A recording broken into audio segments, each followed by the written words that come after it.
Hello and welcome to the Computer Game Show. My name's David Turner and I'm here with James Farley. Hello. Matt Murray. Hello. And Sean Bell. Hello. We should start the show with just a bit of a in-house news story. Sorry, it's not on your desk, James, but we've got something to announce. Look, when we started this podcast, we always promised that we'd be transparent. We always promised that we'd be open and honest with our listeners. And this week, it's time to tell you about something that's happened on the show and something that may affect us in the future. Matt, your news is that you've got a new job and you're actually working in the gaming industry, right? That is true. So do you want to say where you're working, what you're doing? Yeah, so I've got a role as head of marketing at a games development studio in Leeds called XR Games. We specialise in AR and VR games for PC, console and mobile. Cool. So what does that mean for the show? Well, as I said, we always want to be open and honest with you guys. He's not quitting. He's allowed to continue on the Computer Game Show.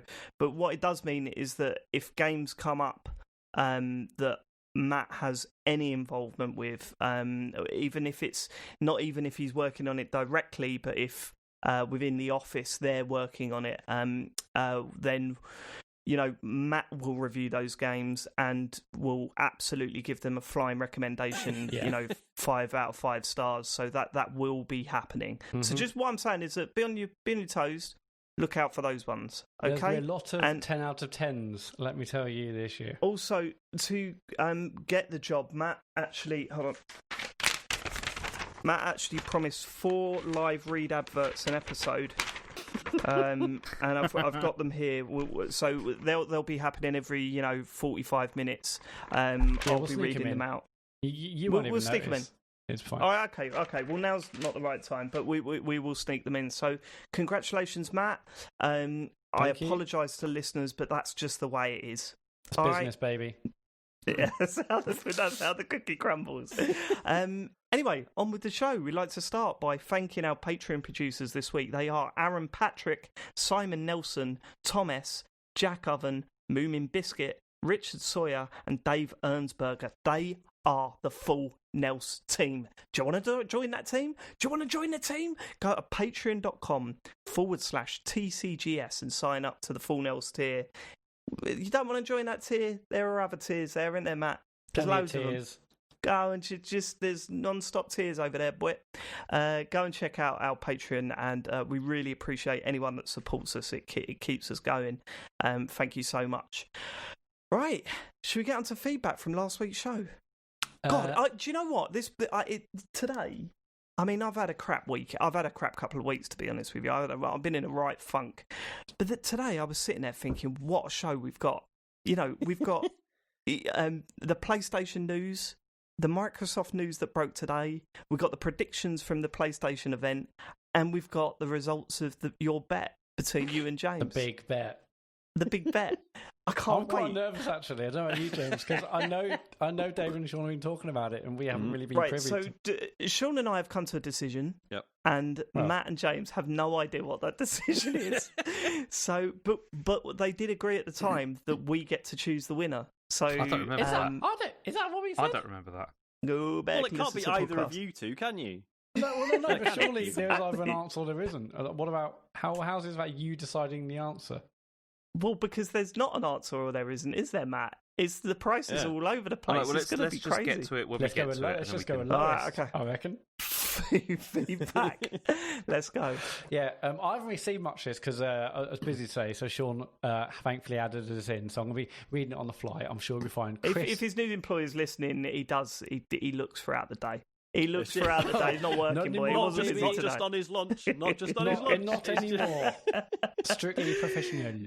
Chris Matt, Town. you know when you text me at 9:15 and then 9:30 and then 9:45? I mean, you were just constantly texting me. It was so strange. Every 15 minutes. I think he's running a Pomodoro system there. He's got a timer on. It's like, right, phone away for 15 minutes. Right now. Do you know what I mean? That didn't happen today. Very hard working. Matt, all those photos of the pens and post-it notes that you had at home, where did they come from? I'm trying to work out where they come from. It's like, you know when you text us saying, "Oh, this is a fucking DOS, boys." It didn't happen today, Sean. So very out of loop today. Bear looks at my phone. It's horrible. Chris Talmuth, read Tony Hawk. If Dave wants to smash through the objectives of a new skater, there's always a speedrun option in the menu on the right next to Tony Hawk's Pro Skater 2. Saves having to faff around with your save data. Oh, right, okay.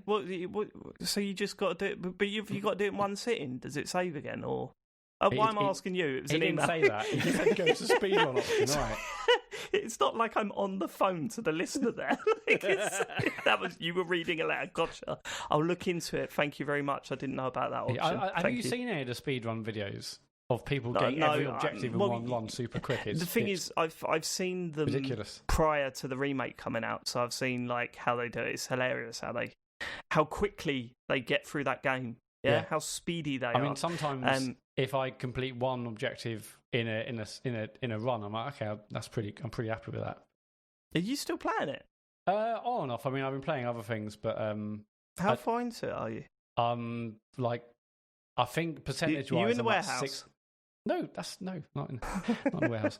I'm in the one after. No, I mean I think I'm like 70% of only the first game complete. Cool. I'm playing other things. Oh, mate, so you haven't started the second game? No. Oh no, I haven't done that thing you told me to do. Basically. Yeah, if you start the second game, because it'd be funny how quickly you get through like the first 3 levels. It's it's way easier. But you got to get those stat points, Lid. You really have. Han Solo's Dice. Regarding Dave not understanding Matt needing to spend hundreds of pounds in a new external drive for the Xbox he doesn't need to. Come on, Dave. You've known Matt for a while now. This is what he does all the time. God, I wish he'd bought Stadia. I mean, part of me wishes I'd had two. But... Really? Why? Well, just because it would have been stupid. Like, I would have played it 5 minutes and said, this is a massive part of this. I mean, it would have been good stupid, content, is it? But It's just the same with everything else. Yeah, I think it drags it out long enough. It's funny how I can't let go of Matt. I know Matt's personality very well now. And it's funny how it still surprises me, if I'm honest. It's like I'm seeing him banging on about Fantasy Premier League all week. And I just know in 2 weeks' time we're not going to hear about that again for the rest of the season. It's just the way I should not be surprised anymore. I'm obsessed with that all year round. Are you? Yeah, no, trust me, I am. James? Yeah, you're probably right, Dave. What are you saying? Sorry, like, I won't do it after 2 weeks. No, you might do it, but it's like it's intense on Twitter for about 3 weeks, and then it goes silent again, doesn't it? Yeah, because I feel like everyone's sick of my shit. But I'm full-time FPL now. Even pre-season, right, researching. Okay. Kaiser what are you researching? Just like new players coming in and how they performed in the leagues. Don't worry about it. Kaiser Sose, I'm looking forward to sending spoilers to you all in the future. Thanks for ruining something I was looking forward to. And I'm not talking about any spoiler special pods or normal pods for that matter. Right. Does anyone know what this is about? I absolutely no idea. What games did we talk about last week? Well, they say no, that it's not a spoiler special pod or a normal pod for that matter. So is it? So it must be a stream? Yeah, a stream or a tweet. It's either a stream or no. Hold on, it could have been the bonus show. Did we talk about a game in the bonus show? Yeah, maybe. I don't think so. We generally don't talk about games in the bonus show, do we? Sean, did we spoil Star Trek? We might what have did you spoiled say Star on your Trek. stream? Yeah, I wish I knew what this was referring to, but I don't. Kaiser Sose, email message back in, because at least we want to know what we've apparently ruined. Or don't, given that you're threatening us. Maybe just don't contact us ever again. If you're going to send us threatening emails, please let us know what it's about. Yeah. Like, otherwise we're sitting there going, oh? just let us know what it's about, okay? Thank you, Kaiser Sose. Yeah, I mean, just let us know. I can't... We're always trying to be so careful with that stuff, but... Yeah, we are. I don't know what that is. I mean, threaten us, sure, but give us be details. precise. At least, yeah. We want precise threats. Go on. Reese, flaps. I can't help but throw my 2 cents since the PS5 flaps have been a topic of debate between Matt and Dave for what feels like centuries. From what I've seen, heard, read, made up, the flaps are there for the purpose of airflow, but it's not as complex as Sean and Matt suggested. I don't think they are aerodynamically designed to encourage air out in a certain way. All that hard work is done within the casing. I'm pretty sure their purpose is to act as a buffer, so Sony can be sure you don't put the console in a shelf where the fans are blocked by being right up next to a wall or shelf. That 1.5 to 2 centimetre of shitty plastic is simply a buffer to ensure space between the wall and the area of warm air to be pushed out. The reason I haven't built out the shell of the console is to ensure this space is because 2 shitty flaps allow a lot more empty space for warm air to be dispersed. I think that there's definitely a big chance that that's also correct. Yeah, it just means because as soon as I read it, whoa! What do you mean also correct? Also correct along with what? That I think my original idea stands, but this is no, also... I don't think it does. I think that is bang on. I think you're bang on there. I think you're absolutely right. I think that probably is what it's for, to give some distance between the vents and anything else you're sitting it next to. That makes way more sense. I don't think they're angled in a specific way to direct the air to 2 centimetres away from the fucking thing. Look, we don't have to fight. We're all right. It's fine. As soon as I read this, it's the opposite. We were all wrong. No, I think I was mostly right because the flaps were to do with airflow, and they are because Matt. No, they are the flaps are to do with airflow because these flaps mean you can't put it in a thing because they need air to get out. You think, oh, I can take them off because they'll sell different ones, and that's bollocks. Wait, Matt, no, but you can't change what you said to match this argument. I said that's to do with airflow. That's it. I said you this can change what you he didn't. meant. You said they direct the air. You said they're to do with airflow. They are to do with airflow. No, that's not. They are to do with airflow, though, aren't they? They are to do with airflow. I mean, crucially, right? So yes. Thank you, Sean. When I saw this, I was straight away. I was like, "Oh my god, yeah!" Because that massive, sort of speaker grill on the Series S, like you can't put that up against anything. That's got to be open, hasn't it? So obviously, correct, this is almost certainly a thing. Do you reckon people are going to sell flaps for the Series S? God, I hope so. Looks like it's going to need them. I've got to direct that air. It's going to become an essential design feature. It's going to be... We all made fun of it, but that's what all consoles are going to look like from now on. I think your exact words were, Matt, it's part of the venting system. A buffer isn't part of the venting system, is it? It's just to keep things away from the venting system. Well, but that's still relating to the venting system, so I think Matt, you cannot... Come on, James, come on. You're neutral in this one. He can't claim that. Well, James, that's what he was trying to say, right? The airflow, I think that's correct because you said they push the air out. You said the flaps push the air out. I said that's possible. Fundamentally, I said airflow. So I would argue that's still part of the whole cooling Thank system. you, Sean. Because you just as well say like, oh well, that hole in the case isn't part of the airflow system. That's just to let the air out that the fans. Do you know what I mean? Where do you stop? I know why you're saying that because you were arguing alongside Matt. No, I'm just saying it was at the time. I was just saying that it was an interesting suggestion, and I could believe it. It's certainly better than Dave saying, "Yeah, I'm going to take mine off, chuck it in a cupboard, it'll be fine." It will be, because if I take the flaps off, right, if I could somehow take the flaps off, it'll make no difference. I've just got to keep 2 centimetres away from the fucking case. Yeah, but you might forget. You might forget. No, because it's just a buffer, Matt. Do you not understand what the buffer is? Do you not understand what this guy's saying? Look, Reese is a known liar. Okay. I'm doing my Reese is research. wrong. Okay, anyway, we Reese don't know is wrong. until Sony confirm it to us, which I probably won't because they're cowards. It's pushing the air out. Yeah, okay, I mean, fine. I'm staying out of this. Let's leave it. We got a discussion coming up later, and I don't know where to go.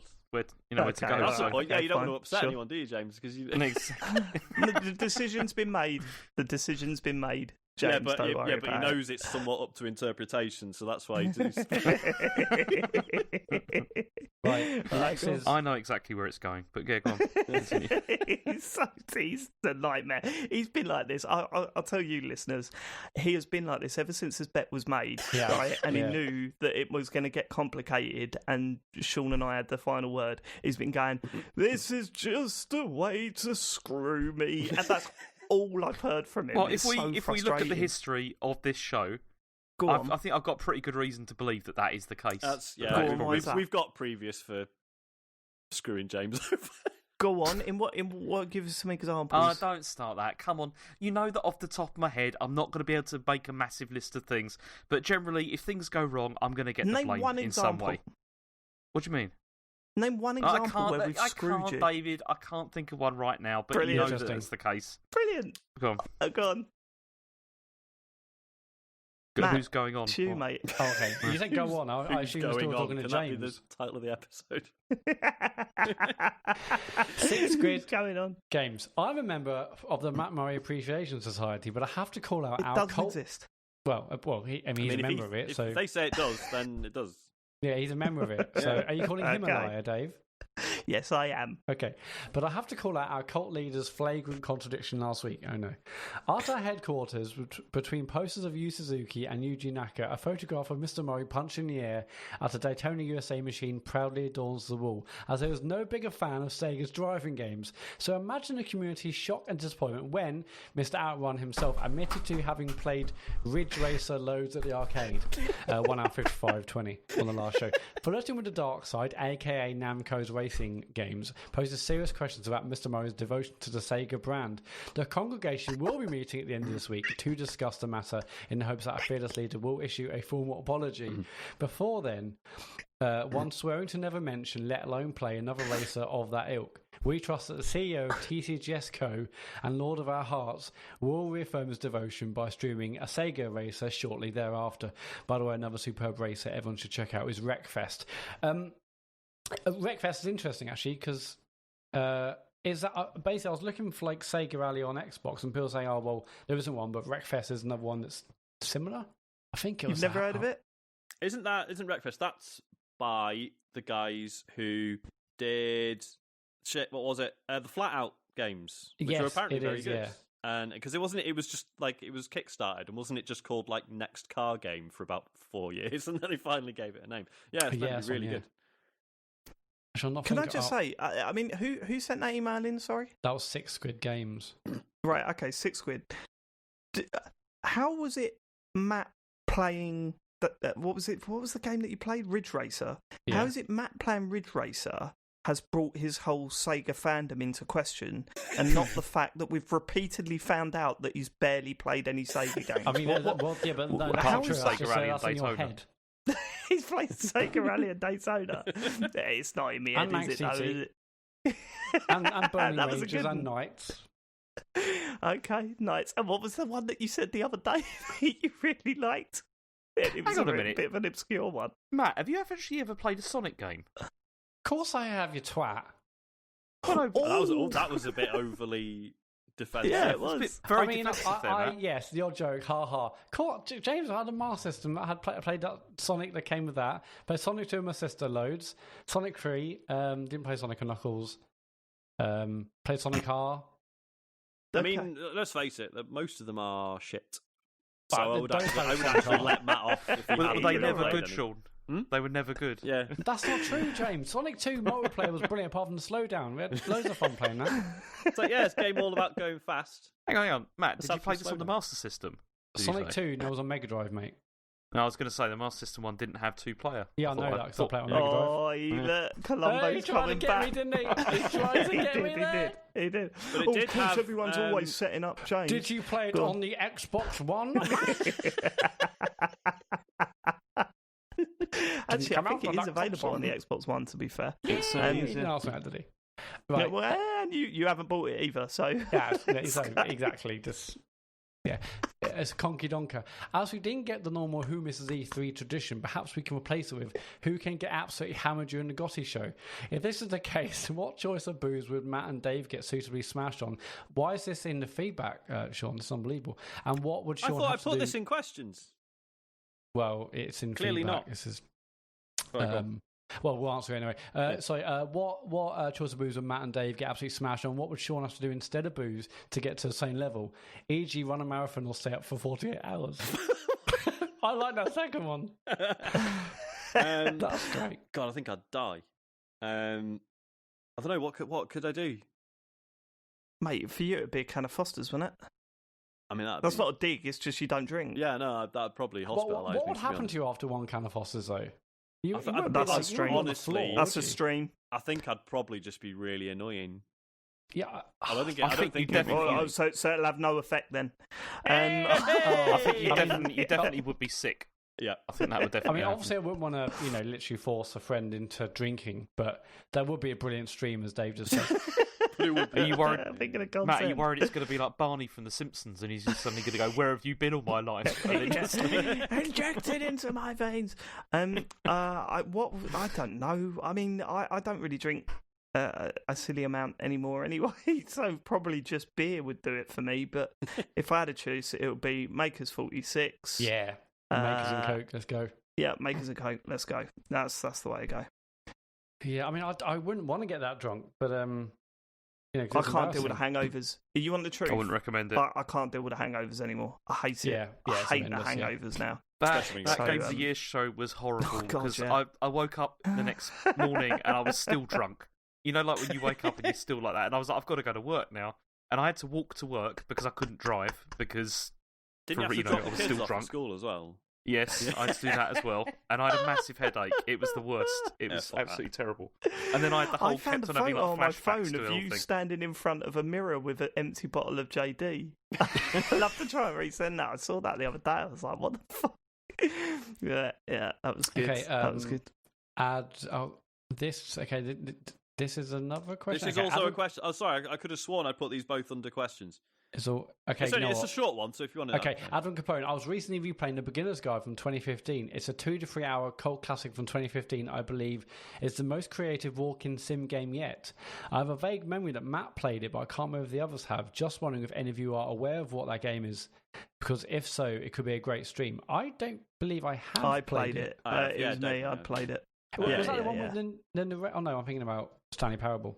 It's one of the Stanley Parable guys that made it. Oh, it is okay. Right. It's really good. Yeah, Matt. If you ever fancied streaming it, I would recommend that. It's fascinating. It is okay. Oh, that's right. We disagreed on this, didn't we? Yeah, I didn't fall in love with it because I think towards the end it was trying to be too clever for its own good, if you know what I mean. Mm-hmm. I was just like, you're making some really good points here, and it's really interesting, and then it kind of towards the end it completely loses it a little bit for me. Mm-hmm. It's been a long time since I played it. Maybe worth a revisit. It was the ending, I think. Yeah, again, it's been a long time for me as well, so I don't remember it too well. But it's the ending. I think it had some sort of like, see, and it was kind of like it didn't need that. Like it was really good and interesting. It was like you're fully exploring a character through choices they made in game design. Yeah. And I thought that was a great idea. And then by the end of it was like, but is it? And then you go, okay, all right, mate. Okay, fine. You've had your little switcheroo. Well done. You know, I think that completely not needed. I would recommend streaming that, Matt, if you ever have time. Yeah, give it a go. Is that on console or PC only? PC only, I think. PC only, yeah. Okay. You probably own it. Yeah, probably had it in a bundle 3 years ago. Yeah, for sure. Right, we're going to end with Lars Hedderdam. Hi guys, just wanted to give some positive feedback and some recommendations if any of the listeners are on the fence about consuming the streams. The video from last Friday with James and Sean as Star Trek Bridge Crew is one of the funnest and dumbest things you'll ever see. Between them finger banging at the first possible chance, over dapping, pointing at fire to make it stop, trying to sex up other officers, to phrases like make it go and whoops, I think that was my job, sorry. All of which is a very enjoyable thing to behold, and I hope it might inspire more of the crew to join. Make it go. That's from Lars Hedderdam. And we had some other people saying, just like the stream on Friday was absolutely brilliant. It was very good fun, wasn't it? It was great. Yeah. It was the first time I've actually. I would say it's one of the first ones I've actually enjoyed doing a stream of the game that I'm playing, which was it was great. I'm sure I've heard you say that about 3 or 4 times, James. but thanks. yeah, haven't you streamed with the rest of us before? Oh yeah, that's true. No, as in I played a game that I've enjoyed, and it was right. You did stream a lot of Animal Crossing. That's true, but not sure I enjoyed that. Way Out was good though. That I enjoyed that. That was very good. We need a sequel. Okay. But yeah, we're working on something, aren't we? Yeah, so since then, Matt's bought it, and we think we can do crossplay on it. So I think Dave can join us via the Oculus Quest. But we'll figure it out. I bought it, never played it. So annoying. I had some mates going, buy this, buy this, buy this. I bought it for the op. Never got to play it. They just didn't bother playing it. So I am itching to play that game. It'd be good. Yeah, I've obviously heard it's been good for a long time, but then after you guys saying how good it was, and then someone tweeted saying it was only like 13 quid on PlayStation. So yeah, I instantly bought it, and it'd be good to because I have no knowledge of Star Trek at all, so it'd be interesting to see. See, David could join in non-VR, but I don't think that'd be as fun. No, I need to be in VR, man. Yeah, for totally. Sure. We're working stuff out. We'll get it done. Yeah, we'll figure it out. That is it for feedback. If you want to leave us feedback, go to tcgs.co/deartcgs. Let's go to the world of news. It's been a big week, isn't it? Oh my God. It's been a really big week. It's been a bumper week. It's just been a whole bunch of stuff. Let's go, baby! I figured what we could do is we'll get some stuff out the way before we get to the PlayStation stuff. It's like the stocking presents before your main ones. Excuse me. The first stocking present is the biggest stocking present of the week, actually. It's a great stocking present. For one of us, maybe. But I don't think anyone cares about the others. I hope someone got a receipt.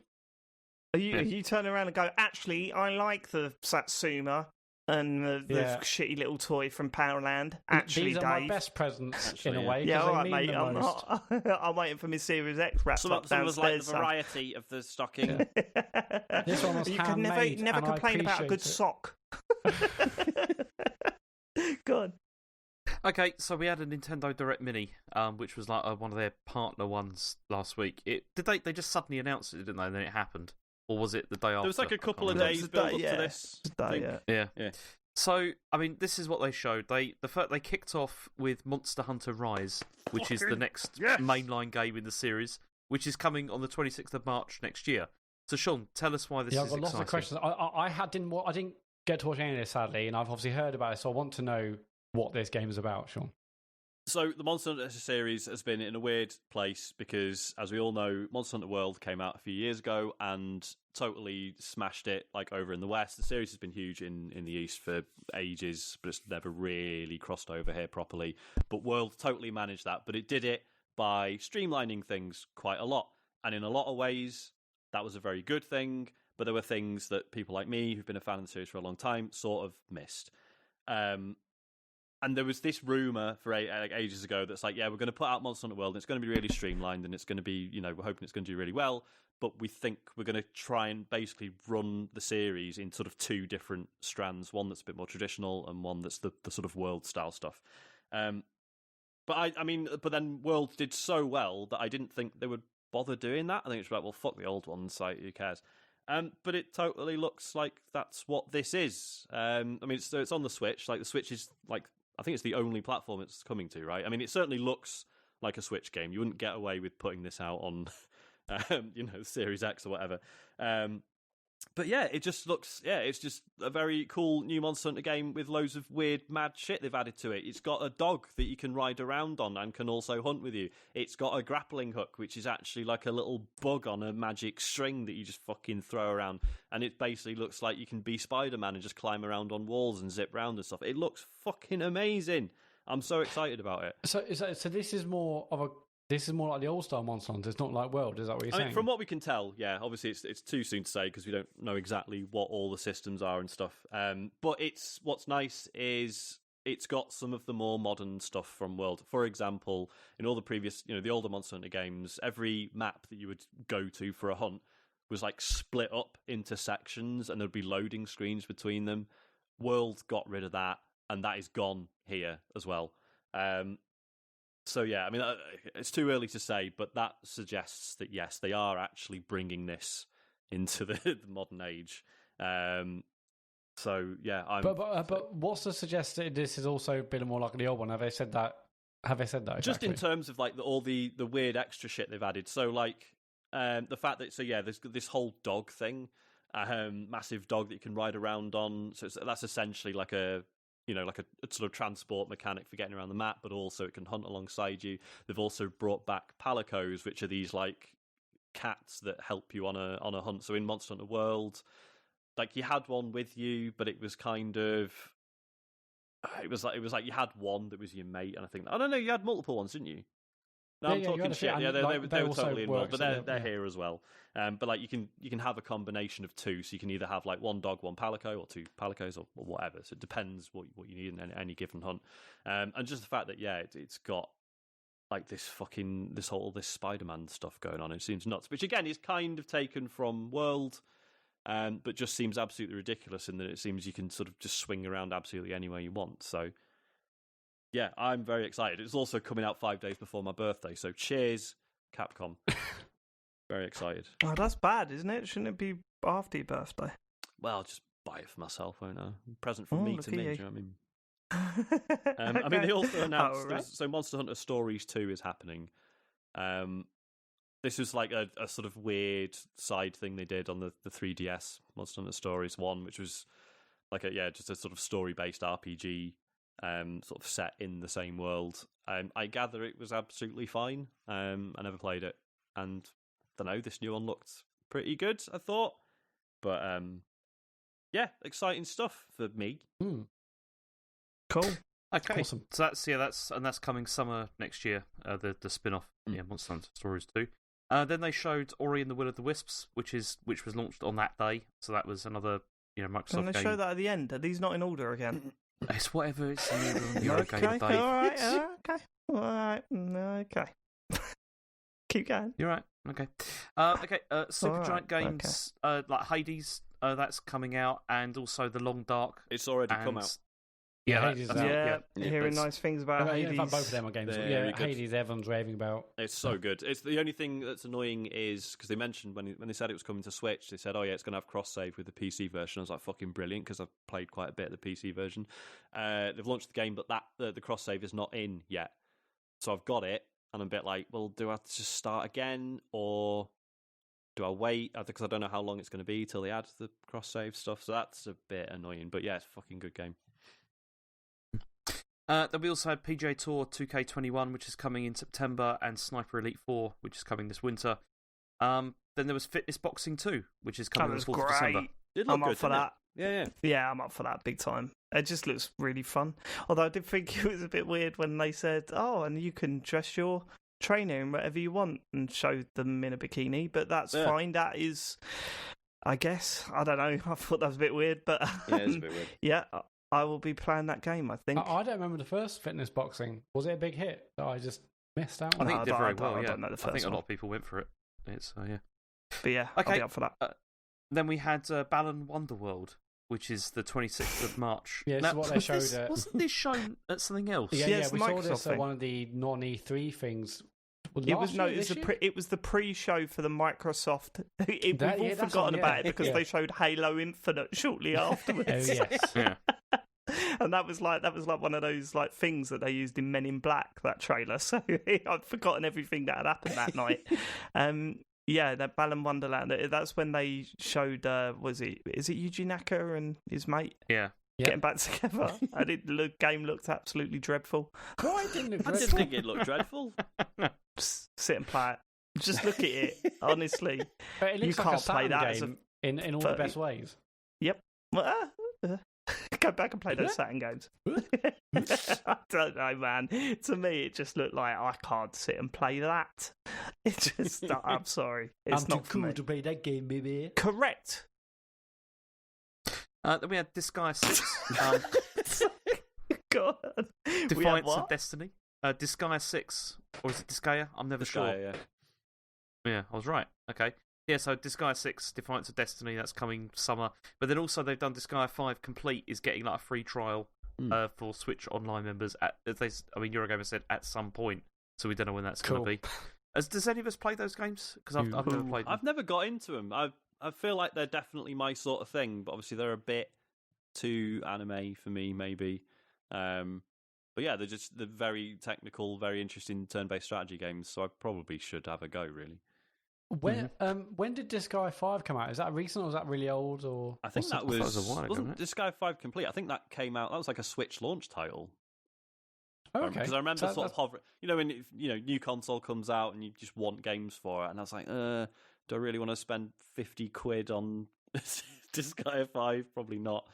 So yeah, no, I'm pretty sure it was a Switch launch title. Okay. And then we had Empire of Sin was shown again. Oh, yeah. This was the Romero Games mob game. Looked all right. That's coming out on the 1st of December. And Rune Factory 5, which is a farming and monster hunting RPG next year. Yeah, so not the best showcase, is it? I really? think you'll find it was the best showcase actually. Dave. No, I mean, you enjoyed it, but like it was even then you had one game. I mean, this was compared to the previous partner directs they've done. I thought that. I mean, even Monster Hunter aside, I thought this was generally a relatively strong one. But I'm still waiting for Fall Guys to come out and other things. Yeah, do you know what I mean? Like, I there was part of me thinking, is this the time? I'm surprised that Sony have had this for this long. To be honest with you, they must have known that it was going to be big. But there you go. All right. Is it still big? Is it still doing really well? Do you know? Well, yeah, I would have, but I imagine so. I don't know for certain, but you're still seeing a lot of people streaming it. The numbers on Twitch are like obviously way down, but it was still getting like 15,000 viewers on saw the other day, and I'm sure it's still selling really well. Especially now it's not on PlayStation Plus. Yeah. So that was a thing, was it? Because I wasn't sure around the language around that was a bit weird. It was like, it'll be free on, for PlayStation Plus users for this month, and I thought, well, does that just mean? It was just that month. So you literally can't still play it. No, do you know what I mean? Because sometimes it's just that month. No. You can play it, but you have now have to buy it, obviously. Oh, I see. Sorry, I thought you meant you literally couldn't even play it unless you actually bought it. No, okay. So yeah, it's just that now it's not on PlayStation Plus, so then now everyone has to purchase it rather than just get it free if they have PlayStation Plus. Right, yeah. It'll come to Game Pass. I'm so certain of it. All right, go on. Okay, and then so the next news is I guess it's sad, but it feels like it's been coming for a long time anyway, which is that the 3DS has now been officially discontinued. Yeah.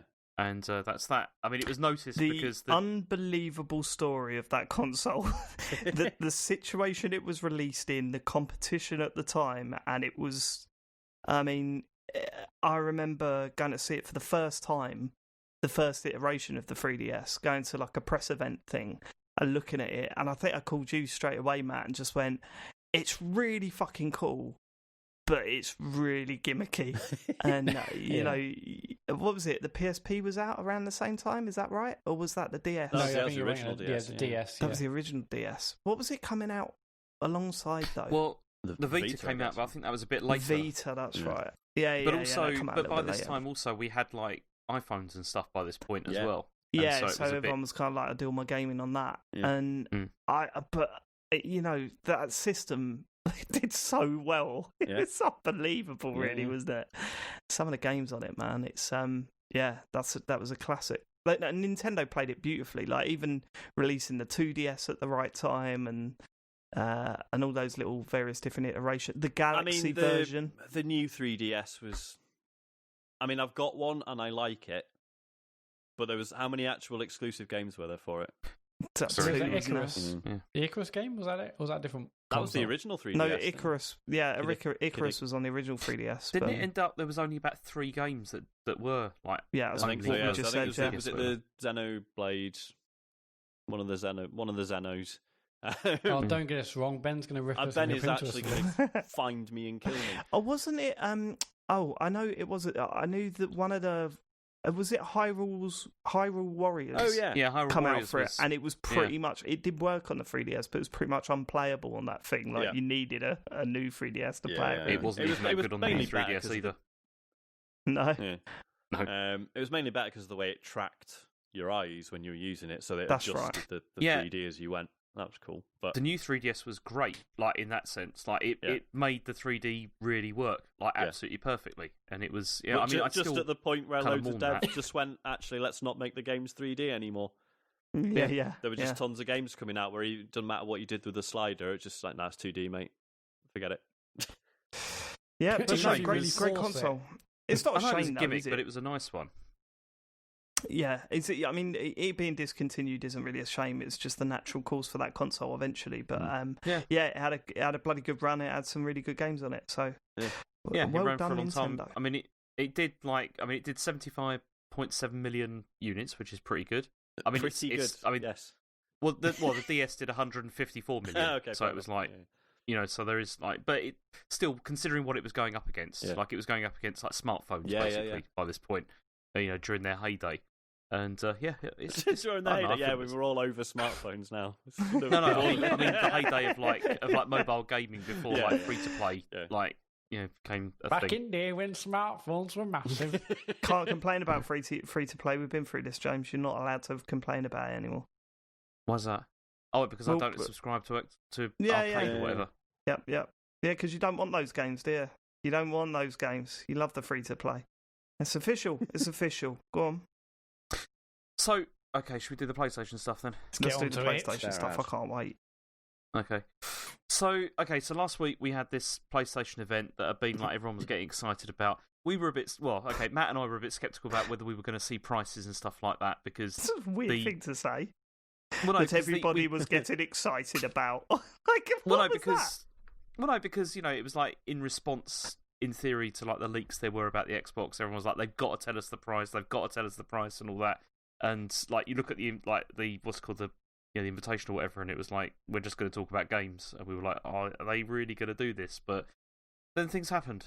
So they started with the announcement of the Final Fantasy 16, which is, I mean, has this been cleared up yet, what this is? Because they said it's a console exclusive that's also coming to PC. Has this been cleared up? Whatever been going on about that's this? That's perfectly clear to me. If it's a console exclusive that's coming to PC, then it's coming to PC, but it won't be coming to Xbox or Switch. Yeah, that's what I understood it. What Evan's said, I don't know how it says, can confirm what. Basically, people are saying it's like 6 months later it'll be PC, 12 months later it could be on Xbox, but what? So it's not a console exclusive then? Timed exclusive. Well, I don't know because I've heard different things. It's all timed exclusive. It's not full honestly, right? I'll say this right up front before we go into this. At the time, I thought this was a good showing. You guys seemed to think it wasn't as great a show as I thought it was. Because we did a talks-over, so we were talking to each other about it as it was going on. Afterwards, I look back on this and think this might be one of the most bizarre showcases I've seen from any. I'm including Nintendo's thing where they put the thing on the finger, the Wii sensor thing. The vitality sensor. This was bizarre because the information that come out. I mean, listen to us now. So what is this game? What consoles is it coming to? What is it? All of this, I mean, you'll hear it throughout as we go through the thing, but it's bizarre how this thing was put together and presented. But yeah, I don't know. I assumed when it said console exclusive, you would assume that it will only come out on the PlayStation and PC, and that'd be that. I've just had a look at what it says here. So it says here. So this is Piers Harding Rolls, who is this guy? Isn't he he's a industry analyst, right? He said that Final Fantasy 16 is a full exclusive for 6 months, after which can come to non-console platforms, and a console exclusive for 12 months. Yeah. But then it says, but apparently whether it comes out on other consoles is up to Square as to whether they want to bother doing that or not. Well, obviously, yeah. Yeah. Yeah, so basically, PC after 6 months, almost certainly Xbox, etc. Just Xbox. 12 months. We all took the piss out of Microsoft when they started using console exclusive and timed console exclusive and stuff like that. But at least you knew what that meant. Ridiculous. Here, it just you can't call it a console exclusive if it's coming out on Xbox the year later. That's no, bad. You can't. I mean, no, because No need to call me that. Wow. Rude. Don't worry, it's my favourite joke. I do it all the time. It's never, you pick never up bad. on it, but go on. Always good. Thank you, Matt. Go on, James. Well, no, you're right. It doesn't make any. It makes sense from the. Okay, if you look at, I'm not saying that this is what I think. Brilliant. Can we call the podcast that? This is what I'm not saying. What I think. That was a brilliant 10 seconds. Right. This is what I'm not That's the saying. trailer. No, he said I'm not saying this is what I think. That's what he said. Right, Yeah, okay. that's exactly what I just said. It's not what it sounded like, Sean. Go on. No, so there's currently no other console version of this in development, right? Right. So, as far as you can say, it is a console exclusive. Do you see what I mean?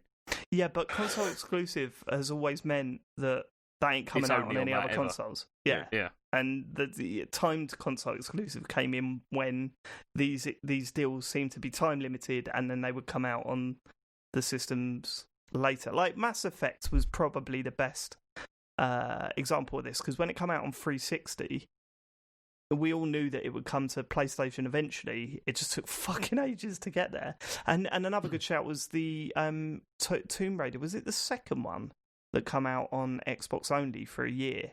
I think it was. Rise of the Tomb Raider only come out on Xbox for a year. And then but we knew that. We knew, going in that it was only time for Microsoft. And obviously they don't want to release how long these contracts are worth, but yeah, no, it's just I find it very strange. But okay, fine. That's the tip of the iceberg. To be fair, there's lots more to discuss here. But go on. Yeah, so we had that, and then also after this, they said that was shown running on PC, but then everything else afterwards was on PS5. That was like the sort of the point they were trying to make. Then we got Spider-Man Miles Morales, where they showed off like some gameplay, but also like cinematics for that. I mean, that's also coming out on PS4. So that did we already know that before going into this? No, we didn't know. We didn't know a lot of this stuff during the show, and yeah, that's why the whole thing is just ridiculous, because we found out so much more from Geoff Keighley afterwards, more than Sony gave us at the time. So okay, but then that was a running theme, right? That a lot of Sony's games, and this will come out afterwards, are also coming to PS4, and this is despite the past few months of them saying, we believe in generations, and when the cross-gen is not our thing, and all that sort of stuff. It's funny. I've seen a lot of people kicking off about it, but good. Like that's what I think that's good. Why wouldn't that be good? I mean, I don't think it's great for Sony. It's just a bit because they said we believe in generations, and cross-gen. It's basically it's not as good as just exclusive for the next gen, and that in turn, got all the fanboys saying, "Yeah, look, cross gen, and both." But this is why this has all been so funny, and then actually they're like, "I'll change their mind now." I mean, yeah, this is obviously definitely better. It's just funny. So hold on. You've got, so how do you feel about this, James? Well, no, this is what's funny, isn't it? You've got Sony doing this, where they're like, they first of all they're saying like, we believe in generations, we want to offer like unique experiences for next gen and all that kind of thing. And then Microsoft saying everything's going to work on everything, smart delivery, all that kind of stuff. Yeah. And then you've got Sony backtracking and putting all this stuff out on PS4. And then Microsoft saying, well, the next Forza's only going to be on next gen. It's very strange, isn't it? Yeah, it is a bit strange. It's almost as if it's really just a case-by-case basis depending on the game, isn't it? It's like, guess what? Yeah. Some are just going to be a bit too fucking good, and some you can probably get away putting it on both. Yeah, for sure. For sure. You say that, but then... And Spider-Man, I can totally see, because, I mean, personally, I reckon this was also only going to be DLC, and they're like, actually, let's hold it back, do a bit more, maybe it can be an amazing PS5 launch title. I think I get that, but Horizon Forbidden West is like 2 years away, or... Actually, no, it's 2021, so maybe only a year and a bit away, but I thought that at least will be full next-gen, looking unbelievable, but the fact that's also given PS4, hold on. To be fair, we should make it clear that the games that they showed that are coming to PS4 as well, they're clearly the PS5 versions, and they look fucking incredible. I mean, Spider-Man looked great, and from Souls. What we saw, all right, we only saw like a pre-rendered thing of Horizon, but if they get near that, then fuck me, that's going to look good as well. Yeah, Demon's Souls we'll come to in a bit, because that's another interesting one. Is that also coming to PS4? Demon's Souls? No, I don't think it is, but there's all sorts of questions about Demon's Souls that make absolutely no sense. So we'll come to that. But basically, Spider-Man looked amazing. It did. It really did. Yeah, I mean, visually it was stunning. It was absolutely stunning. I must admit, it surprised me a lot, actually. I mean, I've seen a bit of Spider-Man, and I understand that game looks really good anyway. It does. It does, yeah. But this thing, I was like, oh my God, this just looks utterly incredible. So yeah, I was very, very surprised. So, although we can say, oh, these are still coming to PS4 or whatever, what they're showing, it doesn't look like it's been held back to run on the PS4, you know. Which was James's. That's your main fear with this whole trying to appeal to two gens, right? That has been my concern, and it still is that could be the case, that it could be like that. But could be. But maybe it won't be. I know I'm probably wrong, but we'll see. We'll see how it goes. It's a turn up for the books.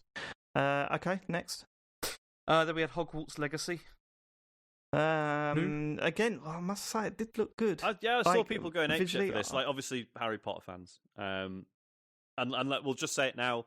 It's basically it's been confirmed that J.K. Rowling's nothing to do with this. I mean, she'll still get royalties, but yeah. Apparently, she doesn't. Someone reported that she doesn't. Apparently, 10 years ago, a game coming out, a Harry Potter game coming out, they would be saying J.K. Rowling has direct control over this. That's like a plus point. She's and been now there they've got at the to a point where studio they're every like, day. Yeah, she's not getting a penny. Don't worry about it. She's not involved. Because this is set in like the 1800s or something, isn't it? So it's set before any actual Harry Potter stuff. And I mean, to be fair, I can totally get the appeal of just like a totally separate thing where it's just, guess what, you just get to fuck around at Hogwarts. Because haven't they always said that like the best Harry Potter games are all the Lego ones? Because it's like, yeah, there you go. There's all of Hogwarts. Go and piss about. Like, and that's way better than any of the. I think that's what I said in the trailer. I think that was the tagline. It was, yeah. Just that piss about. That was the entire design document. But like, yeah, which is way better than the official games based closely on the films that follow all the events of the films. So I can totally see the appeal of this if you're a Harry Potter fan, or maybe even if you're not. Who knows? Yeah, unfortunately, none of us are we? So. Yeah, graphically, this looked amazing. Yeah. But I've no real affinity for Harry Potter. Never really have. I'm sure it'd be good, but it's not for me at all. But I think graphically, it looked really, really nice. My understanding is that basically Harry Potter's a thing you sort of needed to grow up with, because that was part of the appeal. Is that obviously all the characters essentially aged in real time. So if you were the right age when it started, God, trying to think. I think we were trying to Google. I think we just look it up. I'm trying to be. I think we were sort of like halfway through high school when the first film came out, and let's just go by the films because no one reads books, do they? Losers. Yeah, nerds. So yeah, we were just like a couple of years too old, I think, to sync up with it. We were the shittest James was probably 15 years too we old. were the shittest generation in terms of appreciation. Too young for Transformers, too old for Harry Potter. What's the fucking point? Yeah, what Again, is the speak point? for yourselves, but we were the Nickelodeon generation. Let's face it. All right, we had Ren and Stimpy, but we did. Look at what's happened to Ren and Stimpy. We had Keen and Kel. That was shit. Bad. What? Who loves orange soda? Kel loves orange soda. Is it true? But yeah, I mean, just look up Ren and Stimpy now, and you wish you'd never liked it. Well, plus the guy who made most of it turned out to be an arsehole as well. There's another one. That's exactly more than an arsehole. Look into the story; it's horrific. Okay.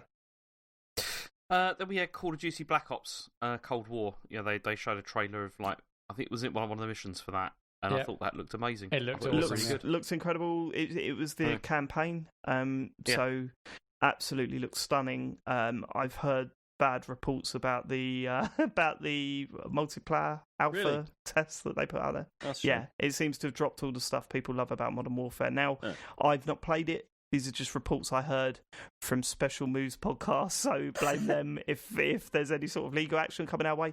But yeah, it's. It'd be a shame if they made such progress with Modern Warfare and then went back on that. Again, I've not played Modern Warfare multiplayer either. I'm just going from what I'm hearing, passing that on. Yeah, I've fallen off multiplayer for a while. Obviously, I played Black Ops and the Battle Royale. Warzone.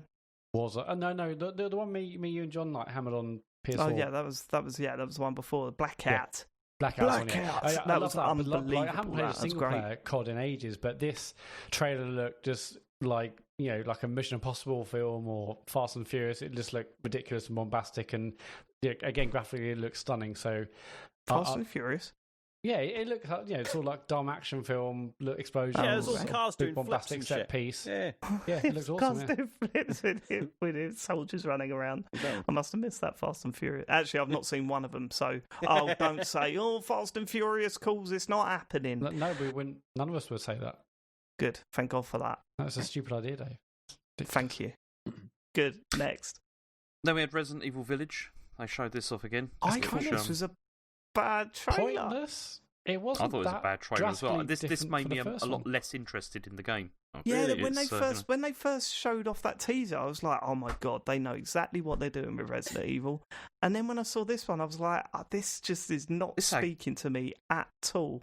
Like, it had goblins in it, didn't it? Yeah, and it also had that voice acting where it's like, okay, I know bad voice acting is kind of a Resident Evil thing, but this, come on now. Like, we're past this now, aren't we? Let's get some proper voice acting in. It was just, I don't know, man. It did not click with me at all, this trailer. The first one was exciting. This was mostly the same. I think it's slightly different, but it didn't really do much from it. At the end of I think this week actually is Tokyo Game Show, and Resident Evil 8 does have like its own section. I think it might be half an hour of a talk or some new footage or stuff from the game. I'll be interested to see what the gameplay's like. But yeah, I hope the next trailer is different or shows gameplay or something, because I was kind of turned off by this. Okay. After that, we had Oddworld Soulstorm. Again, I think this looks great. Mm-hmm. No, I do. Nothing. Really? I think this looks great. I'm sure it will be. It'll be really interesting. I just felt nothing watching the trailer. I've never been interested in the Oddworld. I don't know if it's the aesthetic or I don't know. I've never liked them. I've never wanted to play one. Not for me. Wow. Okay. I thought it looked really, really good. I'm interested to see how far they go with everything, because it was kind of showing these. It looks like a 2.5D game. I hate that, but it does look like a 2.5D game. But the visuals just look. They really appealed to me. It looks really good, and it was showing off how many characters you can have on screen and stuff. You always get one of those games in a new generation. Look how many people are on screen at once. That was it's like Cameo. State of Emergency was one of those, wasn't it? But yeah, no. So I didn't mind that trailer at all. I thought it was good. Then we had Five Nights at Freddy's Security Breach. Why are they showing this? This was during the section where we were constantly going, why are they showing this? Why are they? What? Didn't they show Fortnite straight after? Yeah, that comes later. They take the biggies till last, Dave. Yeah, good point. Yeah, I was like, this to put this out as a tweet on YouTube and turn off notifications. Like, this isn't worth sticking it in the middle of this big showcase. Yeah. Well, no, I imagine that they got quite a bit of money for that. £40 showing Fortnite. No, I reckon they got a bit of money for that. Yeah. 60 quid? Yeah, but they had to pay 30% back. They were furious scum. Okay. Then we had Deathloop. Which continues to look brilliant. I thought I was really impressed. Obviously we've seen this before, and I sort of, I got the hook on paper, but the previous trailers just didn't look particularly exciting. But fuck me, this one did. I thought this looked great. Yeah, I just love the style of it, the music, the look, what they're going for. The tone of it. It just looks really good. Just it's in a very, very strange situation at the moment, isn't it? No, that's been resolved. That's all been resolved. We know what's happening with that now. God, how do you mean? Well, with the ownership of it and like what's going on, and apparently it's going to continue as it's going to be an exclusive. I'm sure it is, but are you going to load it up and see the Microsoft logo? That'll be the weird thing. Yeah, exactly, exactly. But we'll get to that news story in a bit. Then we had Demon's Souls Remake. Best thing they showed. Yeah, it looks stunning. Visually, it looks incredible. Yeah, as we've discussed, I think certainly Dave and I have no interest in playing it, but it did look very fucking good, didn't it? Yeah, God, I'm kind of done with Souls games, to be honest with you, and I must admit, I say that I was done a while ago. I've never, I completed Dark Souls. I played a lot of Dark Souls 3 and Bloodborne, but I never finished those two. So I got to the point where I was just kind of like, okay, I'm kind of done. Like, I can't keep doing this. Like, I go through an emotional roller coaster with those games, and I can't sit down and face one again. Yeah. Sekiro got to the first guy that killed me easily and went, "Nah, I'm done." That's it for me. But it looks absolutely stunning, absolutely stunning. But this is the other trailer that really confused people, right? Because at the end of the one they showed at the showcase, it said timed console exclusive, and then something about PC. Yeah. So coming to hasn't PC? It turned out that this is a PlayStation exclusive, but it is coming to PC? That's how I understood this. But that's what I'm saying. So in the actual showcase, it said timed console exclusive. Then after they uploaded the trailer and it still said it, then they pulled the trailer down and re-uploaded it without any text at the bottom. Yeah. And then Geoff Keighley said, "Nah, this is PlayStation exclusive." Yeah, that's basically it. Yeah, so the trailer said PC and other consoles. Then that's right. Then Sony said it was human error. They took the thing down, and now it isn't coming to PC, and now it's just PS5. This is what blows my mind, right? This is their big showcase. It's directly after the Microsoft had that big week with announcing stuff. Why on earth are they putting... How is there human error? Did no one watch it? Like, how has this happened? This is your big show. What and especially for things like this, which are really... Like, these are kind of critical details, actually. Massive details, people care about things like this, about what's coming out and stuff. That's not even the worst of it. The worst of it is that there was no date on that trailer, and it's a launch title. I know, which you'd think that they'd want to make a massive thing out of. Yeah, because it's Matt like, it is a big Matt, deal. At the end of our stream, and I'm not having to go at you, Matt, because why wouldn't you? Matt was going, that's like 2 years away. And none of us questioned it, because... Yeah, there was no date on it. Yeah, for them to not even say, 2021, it's like, oh, fuck me, it must be ages. Because a lot of the others have said holiday, holiday or launch. I mean, actually, if anyone's said launch, it's like Devil May Cry and maybe another one, I can't remember. Yeah, but the fact it didn't say that, it's like, well, God, this must be... It didn't have a year on it. It must be pretty far. It was such a bizarre showing. There were several games like this where they were saying holiday 2020, and it turns out they launch games. You must know what games are coming out on launch by now. Just at the end of them, launching with the PS5. Yeah. Brilliant. Perfect. But instead, they put Holiday 2020 and then a bunch of exclusive small text at the bottom, which was wrong, apparently. It baffles. The only thing that I can think of, right, is that this game is on a timed exclusive deal, much like Final Fantasy is, and that after a year... it will be out on Xbox. I don't see how it can be, though, because it's published by Sony. So, how? All right, I guess not. Then why would it have that text at any point, then? That's the bit that's confusing me. Why would it have that text? The only thing about that is that if it's coming to PC. Like, that's the only thing you can possibly think, because they do that. We know that, right? So you called it a console exclusive. Done. Yeah. So the actual text was on the thing. The text said, is like a little asterisk, and it said, not available on other consoles for a limited time. Also available on PC. Available on PC, yeah, that's pretty clear, but not available on other consoles for a limited time. That's just like confusing text. So that flat out says that this will be coming out on consoles after a time period. Yeah. So how did that ever make it onto the trailer if this is a Sony published game?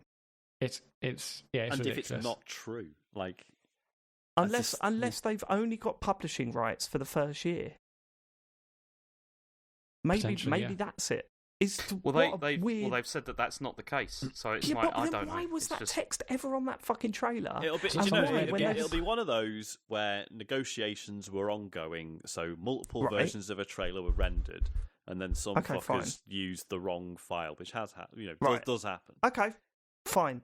But when the Sony people, and I'm going to call them that, sit down and say, let's do a run of the videos, no one went, hold on a minute. Yeah. Is that true? That's a really important detail that we can't let go out there. It's inexcusable, but it's just, these things happen.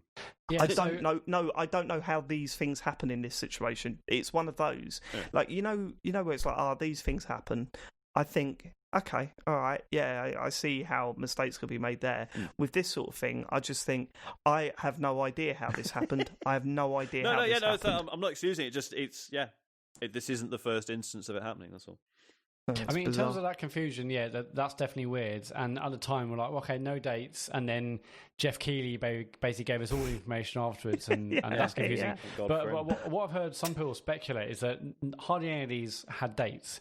And people are sort of surmising or thinking that maybe this whole showcase was done a couple of weeks ago, and they didn't want to put a date on it in case I had to make changes or wanted to make changes to potentially get things out before Xbox or so by not having any dates or any mentions on the actual videos, they could post that whenever, but they actually confirm the actual dates afterwards. I mean, that's definitely a possibility. No, it's not a possibility, because they announced this 2 or 3 days before they showed it off. So, I mean, even on the morning, ring them up, say, can you just put this date on it now? Can you just put launches with PS5 on it now? Yeah, all right. Oh, that stuff about other consoles? Delete that. Delete that. Send the file over. Put it in a Dropbox. we'll get it uploaded. But it just doesn't make sense. Like, what? Okay, I mean, should we talk about the Geoff Keighley stuff, or should we wait till after for that? The only way it makes sense, Matt, is if Geoff Keighley's involved and he hacked them and he played out the wrong trailers because he knew he could release all the details afterwards and look like the big man. And I wouldn't put that past him. I wouldn't put it past him. But he's got it in him. I mean, it was a... I mean, should we talk about that now or afterwards? The fact that Geoff Keighley basically gave us all the information after. Let's go to the price first. Yeah. Okay. There's more stuff. Yeah. I mean, we had that. Then we had Devil May Cry Special Edition. Okay, fine. Which at the time was the only game confirmed for launch. Yeah, it's true. Yeah. And Fortnite. Although no, it was quickly followed up by Fortnite. So we knew that Fortnite was probably coming as well. So that's good. Then we had the PlayStation Plus collection. That they announced. Again, one of the most bizarre announcements I've ever seen. No, everyone watched that trailer and went, "So what is it? I don't understand." Well, yeah, because they weren't entirely clear about what was in it, because it was kind of like these are all like the best games on on PS4 or whatever. Well, hold on, I think they were quite clear with what was in it, but they weren't clear with what it was. It was kind of like, right, do we have to pay extra for that? Is that included with PS Plus? I thought that was pretty clear. That is this for a time limit? Is this? Yeah, I think that's the bigger question. I think it was clear that it was like for an extra benefit for PlayStation Plus subscribers. It's full of great, classic or PS4 games that define the generation. The confusion thing is how long is this just for launch? Is this are things that get added to this? Yeah, are you swapping them out? Are things getting removed? Are things getting added? What's the deal? It's just a launch thing. Yeah. But yeah, sorry, James. But yeah, what is it? Well, yeah. So it's just, I mean, there's a list of games. I've got the list of games here that are on it, and I mean, when they say these are games that define the generation, I'm not so. I mean, some of them, yeah, sure, but is Spider-Man on there? Nope. No, of course it's not, because they want to sell it, don't they, for the as part of the Ultimate Collection. Of course, yeah, exactly. That's dumb. Yeah, absolutely right. Yeah. So that's not on it. I mean, these are the games. They've got Batman: Arkham Knight, Battlefield 1, Bloodborne. That makes sense. Days Gone, which I think is quite a good game. Detroit, I mean, great game. Yeah. Ferris Wheel. Fallout 4, Final Fantasy 15, God of War. That's good. Infamous Second Son, Monster Hunter World, Ferris Wheel. Mortal Kombat 10, Persona 5, Ratchet and Clank, Resident Evil 7, The Last Guardian. The Last of Us. You see, The Last of Us remastered. Like, they can't stick 2 on there, obviously. No. I mean, which is a bit of a shame. Uncharted 4 and Until Dawn.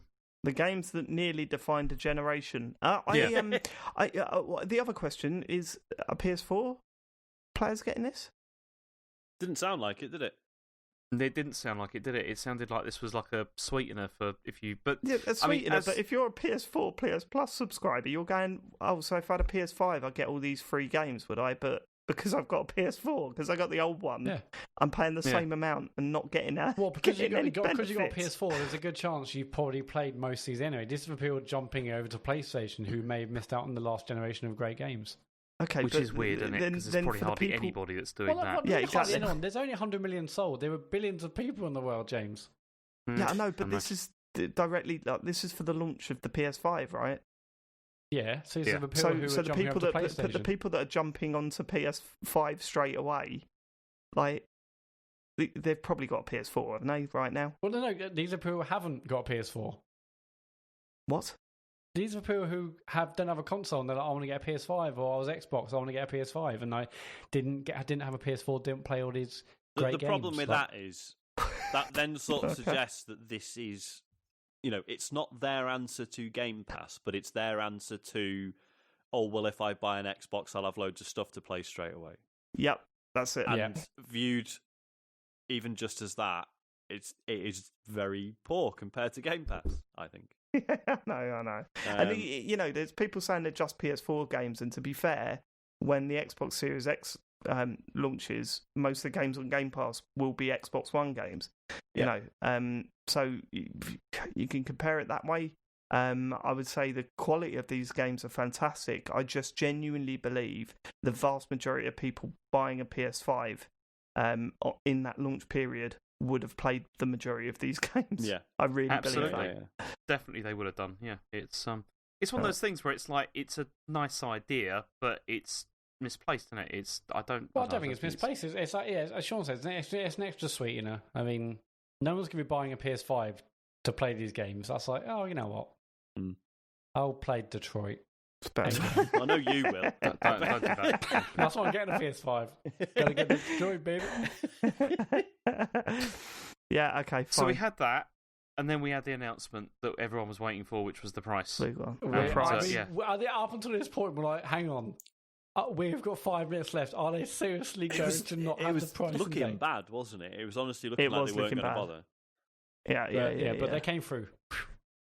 They did come through, and by my word, I did not expect these prices. Go on, James. So we got the PlayStation 5, like the disc version, at $449.99. So that's the same as the Series X, yeah. Yep.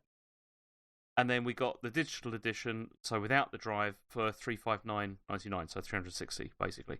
So £9 cheaper without a disc. Yeah, and then they gave it's coming out on the 12th of November everywhere. Well, in other parts of the world, but for us, it's the 19th of November. And nice little slap round the cheeks. Yeah. We'll get to the pre-orders. So they announced that the pre-orders were live the next day, and that just didn't happen.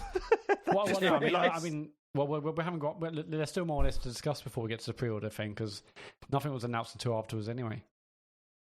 Okay.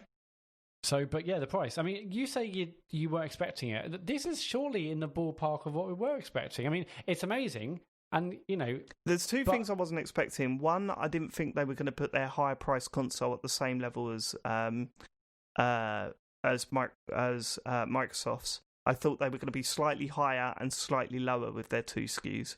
And the other thing I wasn't expecting was for them to reduce the UK value in the same way that Microsoft did. Yeah. So this is $499, sorry, and £449, right? But I was expecting it to come $449, £449. Yep. Like that's just what we've been used to in recent years, especially when it comes to tech. So I thought that was two big surprises. I didn't expect the disc version to be to match the Series S, and furthermore, I didn't expect Series X. Series X. I had that trouble last week. I didn't expect the discless version to be so much cheaper than the Series X. So it was, I think it was very surprising. Yeah, totally. I mean they're absolutely great prices. I mean, I mean it's going to just fly off the shelves, isn't it? As we've seen. I mean, does this change anything for any of us in terms of price? Obviously, these are better than the rumored £500 or £600 we were sort of fearing. But does this change anyone's mind about anything? I'm happier because they're not gonna raise the price of the discless version. So I was always going to leave it a year or two before I bought a PS5, and now I know that when I do want to do that, I can do that at a much cheaper price than I thought. Yeah. I had a thought like next year. if I had the itch to buy a PS5, I'd be staring at a £500 console. But now it's a $359 console, and you actually think, for that price, yeah, I might jump on board a little bit earlier. I don't think they'll discount it though for quite a long time, because I reckon they must be taking quite a hit on neither of them are going to be discounted for a long time. I mean, you look at the Xbox One X, and that was not discounted for a long, long time. After that launched, I think that's the situation we're going to be in, and it's not surprising, really, is it? When you're getting these prices, you can't expect it to just drop in price too quickly. So yeah, no, I was surprised that they come out swinging. They obviously reacted to what Microsoft launched at and or announced, and I thought this was great for everyone, really. Oh, definitely, yeah. I mean, they were always going to react. I think they basically would have just matched the top price, and I think if Microsoft had done it $499 and $499, so $499, you say they were always going to, but we'll get to your predictions later. Okay. It's very disappointing about waiting a week. I mean, I kind of hope those days are over, but I that's almost like a supply issue. That's the only reason it could be. Like, we want another week to get more consoles done, I assume. Disappointing. So we had this, and then they gave like a final, like, one last thing, which was the next God of War game, which was like Ragnarok, which is apparently coming next year. I mean, it was a logo, wasn't it? Yeah. It was it's essentially Grand Theft Auto saying, of course, we're working on another Grand Theft Auto. Exactly, which is fine. I was just a bit surprised how many people on Twitter and stuff were like, "Oh my god, yeah, new God of War." It's like, well, yeah, obviously. It's okay to be excited about it, though, isn't it? Yeah, just to know that it's coming and that. It's okay just to a be excited logo about and that. just a yes, we are making it. All right. 2021. That is not that far away. Yeah, it's also not going to come out in 2021.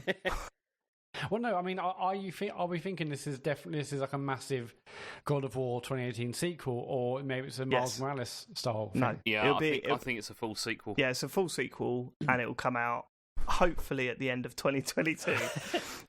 Because when did I guarantee it? Was it 2018 the last one? Yeah. Yeah, 2018. Yeah, and this one's confirmed. Well, they said this one's 2021. Yeah, 3 years to make a new one. No, they haven't confirmed nothing. They've given a launch period of 2021. I'm almost certain they'll miss that. Like Horizon, I reckon that's going to be a lot later than people think. Eventually, I think a lot of these games are going to get delayed. It's not been easy for people to work on. That's a pretty incredible year. If new Horizon, new God of War, countless other things, obviously they're going to come out. They won't do that, will they? It'll be. I think they'll end up. I think one of them will hit probably next year, but I don't think both of them will. Yeah, I'd be surprised if Horizon feels like a full sequel from what we've seen, but I mean, Ragnarok could just be like a smaller experience. I'm sure, who was it? No, I don't think Jim, so. Why would they do that? I was reading today about it. I was reading today. They said, like, is it Cory Barlog? Yeah, he's the guy in charge. Yeah, he was saying, like, they pitched the idea of like DLC or whatever for it, and then they were like, no, we don't want to do that. We want to move into like a proper sequel. Okay, so amazing. Yeah, there's no need God for them to do that. So well up for that. Yeah. Okay, so that was that. So it was all very exciting. We got the pricing and everything. Then all the other stuff started to come out, which was all the bad Twitter stuff.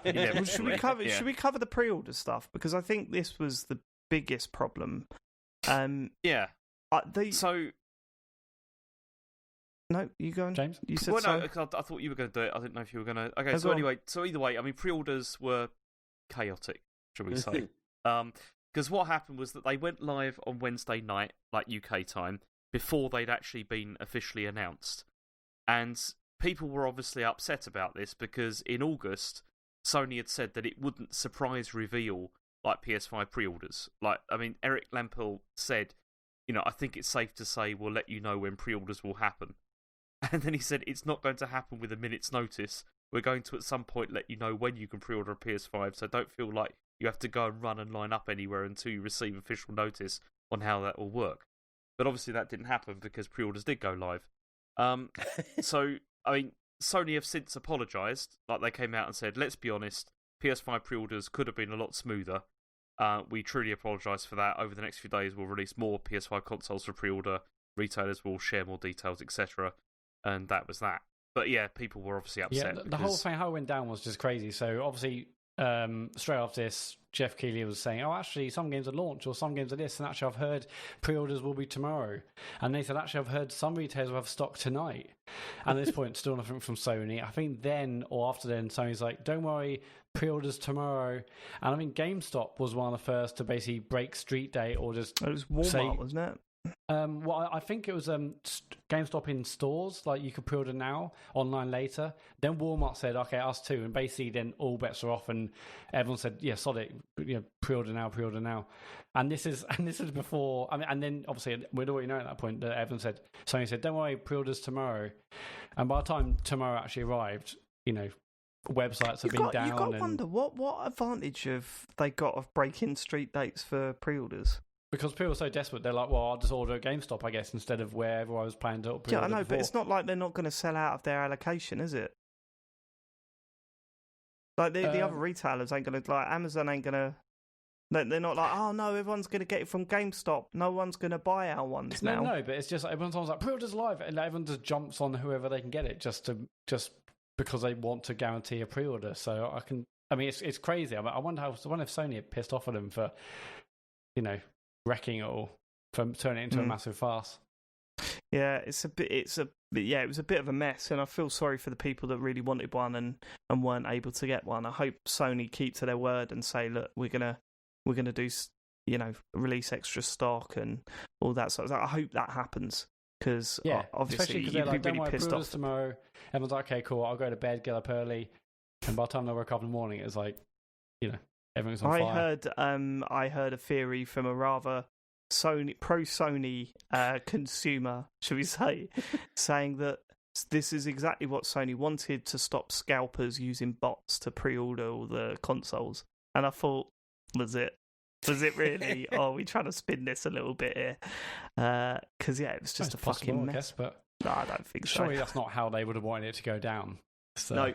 No. They get a lot of negative press out of it and stuff. So, well, what's also fun is people, because also a few weeks ago there was that whole you can pre-order direct from Sony if you had essentially a decent Sony social score, stuff you bought. And, and stuff. What happens to that? And at that point, everyone was like, "Hang on, did anyone ever get an email about this?" But emails for them did go out a couple of days after saying you've been selected and you can pre-order. You have like your own special link to get it, so that was much more of like a structured process. But it's just funny, everyone's like, I've ordered from Walmart, I have signed up for Sony and I've heard nothing. It's like but they did eventually get an email. When I bought that cardboard cutout for Harry to go in the den for the games during lockdown, right, they announced it.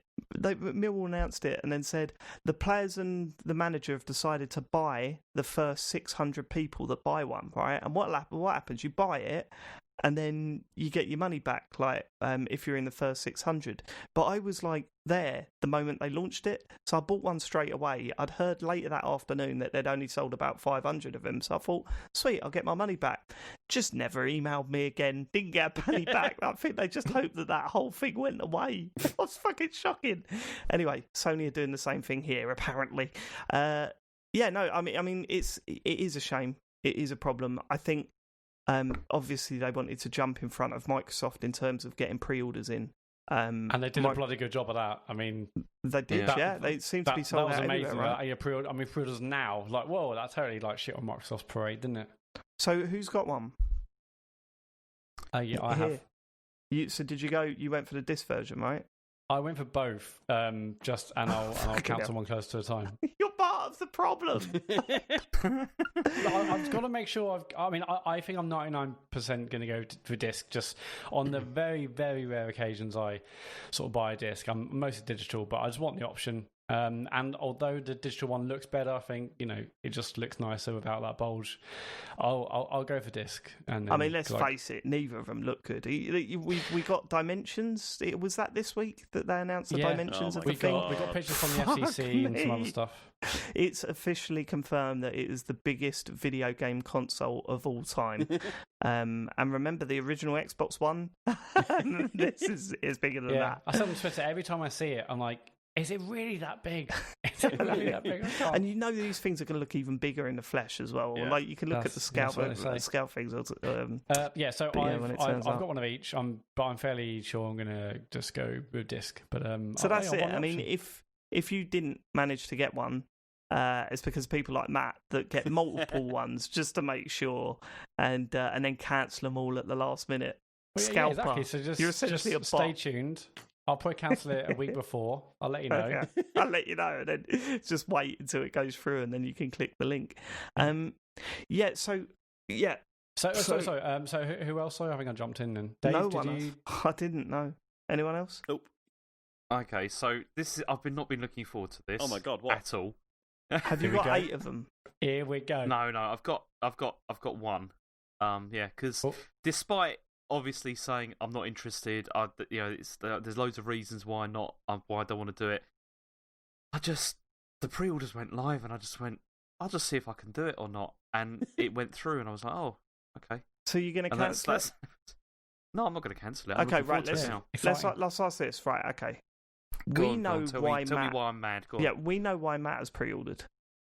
Yeah, because it's Matt. James, why do you want a PS5 at launch? I just want something new. Oh my god, he's turning into Matt.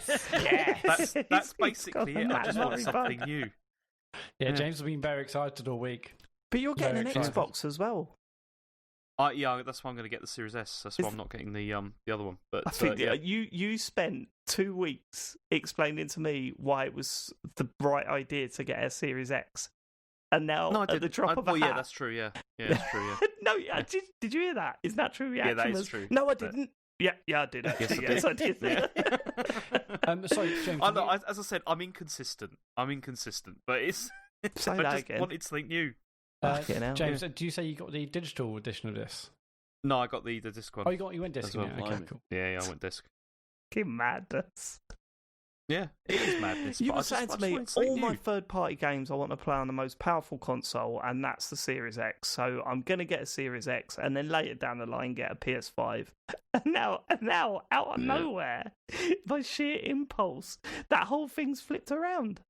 I know. Like, it doesn't make any sense. I just want something new. Well, look, I think it's good for the show. We're going to have 2 people with PS5s. And 2 people with cool people. Series X. So, well, yeah. Well, no, you're getting an S, aren't you? And oh god, what a loser! What's wrong with that? You can't claim to be in the cool club. You can't do it. Okay, cool. So that's coming out. Was anything else to say? I suppose. I mean, some of the other details that came out afterwards. I mean, especially around game prices, I think was a bit of a shock. £70 for new games? Well, okay, so here's what we got. So they confirmed the launch prices. So Demon's Souls, Destruction All Stars, and Miles Morales Special Edition are all £70, basically, which is insane. Sackboy, A Big Adventure is £60, and Miles Morales on its own is £52. So, yeah, they're not all Miles 70. Morales on its own? Yep. It's 52. Yeah. So the Ultimate Edition is the one that includes the remastered version of the PS4 Spider-Man game. Yeah. How much is that? Yeah. That's your 71. That's 70. That's the £70 one. Right, that's 70. Okay, fine. Remastered Spider-Man. If you just plus want the Miles one. Morales, it's 52, which is still insane. Yeah, that is really expensitive. I mean, it is, but this is we don't know how big practice, the game is, though. Isn't it? Like it is standard practice. Yeah, I think what makes it so jarring this time is that, and look, we should say this as well. Sony have set the bar now, which means third party next gen games for the Series X will be £70 as well. Like, I'm not under no illusion that they're going to be any cheaper. No, I don't think you're right about that, because I had a look. Because I looked up like Assassin's Creed, and it's not that much. Like it's. Let's have a look. Like if you look up Assassin's Creed like PS5, it is not £70. Hang on, let me sort of look. Oh, this is annoying, isn't it? No, it feels like it's just first party at the moment, but third party. Fine. Okay, so Assassin's Creed Valhalla on PS5 is that's the PS4 version. Why? Okay, it's £52. It's £52 for that, and it's £52 on the Series X. Okay, all right. But what I'm saying is that the Sony. What I think the worrying thing is that price point. You know that if you've got the disc version, you'll probably get it for cheaper, a month or so later. Or eventually, if you leave it a year or whatever, it'll be quite cheap in CEX or whatever. Right, well, you go for the digital version, that is going to remain at that price point for a long time. $69.99 if you want to download and buy this game. Yeah. That's a lot of money for a Sony, game.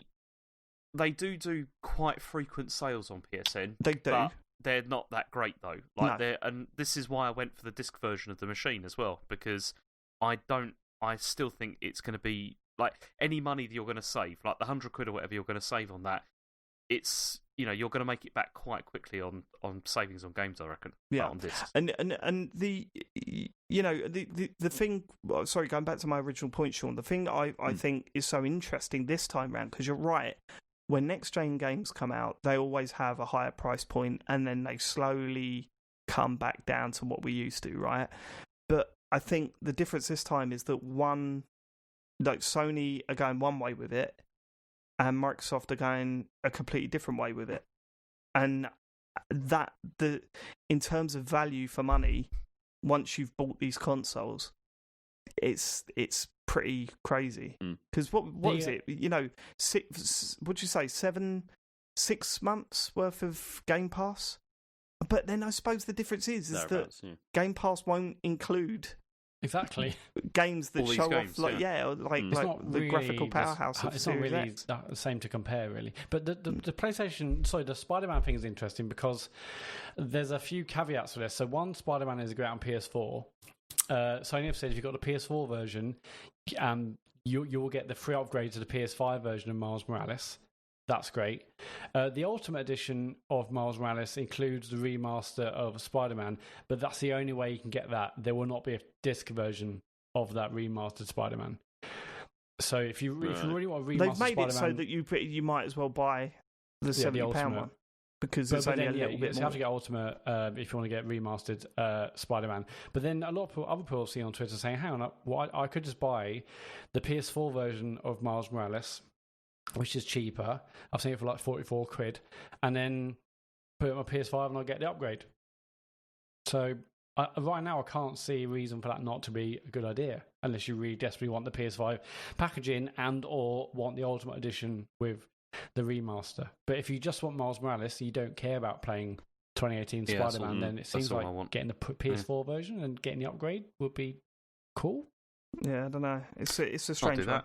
It's a strange one, and it's not so much comparing Game Pass and the launch titles of PS5. For me, it's the idea of Game Pass devalues games, right? And there's a good side to that, and there's a bad side to that. Right, so we're going to get good value for money, but at the same time, devaluing games, I think, is how sustainable that is, not only for the Microsoft business, but also for developers. Devaluing games is going to be a problem in the long run. But when you've got one devaluing and one putting out at this price point, it's, there are pros and cons for each side.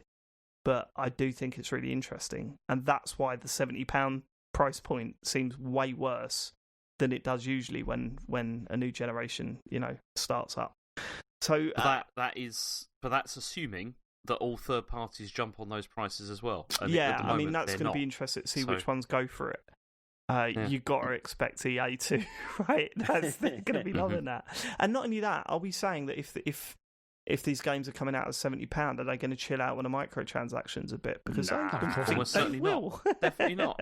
I don't know. I think this is just rinsing the early adopters as per usual. Yeah. I think in 6 months it'll all have calmed down. They call them the Matt Murrays now.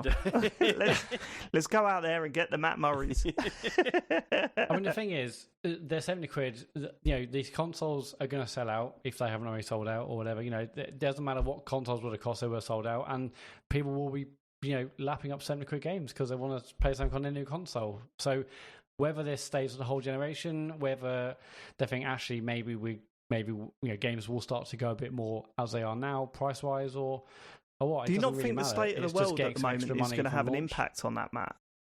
Absolutely, it will. Yeah. What's that? Sorry, Dave. I said that do you not think that the state of the world at the moment is going to have an impact on that? You're saying people are going to be lapping up £70 games? I think they were at a certain level. £400 console. At launch, I don't think they're the kind of people who think, "Oh, well, it's next returner."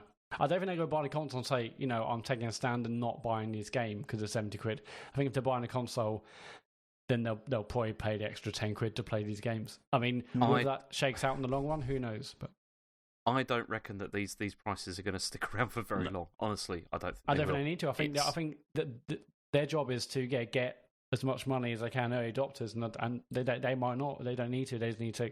They're just there to get as much money as they can. That's a pretty shitty way to treat your fans that are willing to buy your console day one, though, isn't it? Yeah, absolutely. It is. But I think Sony is trying to get as much money as they can, and who knows what will happen in the future. But I think that's probably the way it's going to go. Okay, all right. So we also got prices for the peripheral stuff as well. I'm very surprised at the controller. I was I thought that was great. The controller's £60. I was expecting a lot more than that, honestly. Dave. Yeah. I was expecting expecting 80. That's cheaper than Joy-Cons, right? Yes, it is. £60. Yeah, 70 quid. So that's why I was surprised. I was expecting at least £70 or whatever. But yeah, same. What? Sorry, Matt, you didn't. No. I mean, it's still 10 or more than we're paying now. I mean, I wasn't expecting £80 for a controller, but I was, considering how much that they've piled into it. Whether that stuff, the technology they're using it in, it is expensive or not, the fact that it's new means that they could probably get away with charging more. But the other thing was the 3D stereo headphones. Yeah, they're like 80 £90, quid, aren't they? 80, 90 quid. 90. That's not bad for a decent pair of headphones. Whether they're decent or not, I don't know, but I do know that the PlayStation branded ones that they put out for the PS4 are highly rated. Yeah, I heard some people saying, "Well, hang on, this is because aren't the sort of the platinum and gold headsets? They're like 120 or 130 or maybe more." And people saying, "If this one's cheaper, does that also mean quality is a lot further down? Or what does that mean? Who knows? Who knows? I mean, it's got that 3D audio stuff that they're raving about in it, right? Yeah. Yeah, so I guess I'm more tempted to pick this up because of that. The charging station's £25. I mean, I bloody plug them in. Controllers just plug them in. You don't need the charging station. Charge two at once. What, 2 headsets at once? No, 2 controllers. Well, just a 4-second controller. So. Okay. You got the cameras at £50, like $49.99, and the media remote for £25. Media remote. It's 2020. I can't believe it. We're back on that. I mean, I had one for my 360, sure, but different times, isn't it? Okay, so before we go any further, I think when you're looking at, I forgot what I was going to say. That's so weird. My brain just went blank. Then we've been talking about Sony for far too long. It was going on to Microsoft. Is that the first time that's ever happened on a podcast? I think it might be. So should we be like, guys? James, is there anything else that you had for us on this? Oh, there's more. Yeah, I mean, we got the launch lineup of what games are coming out.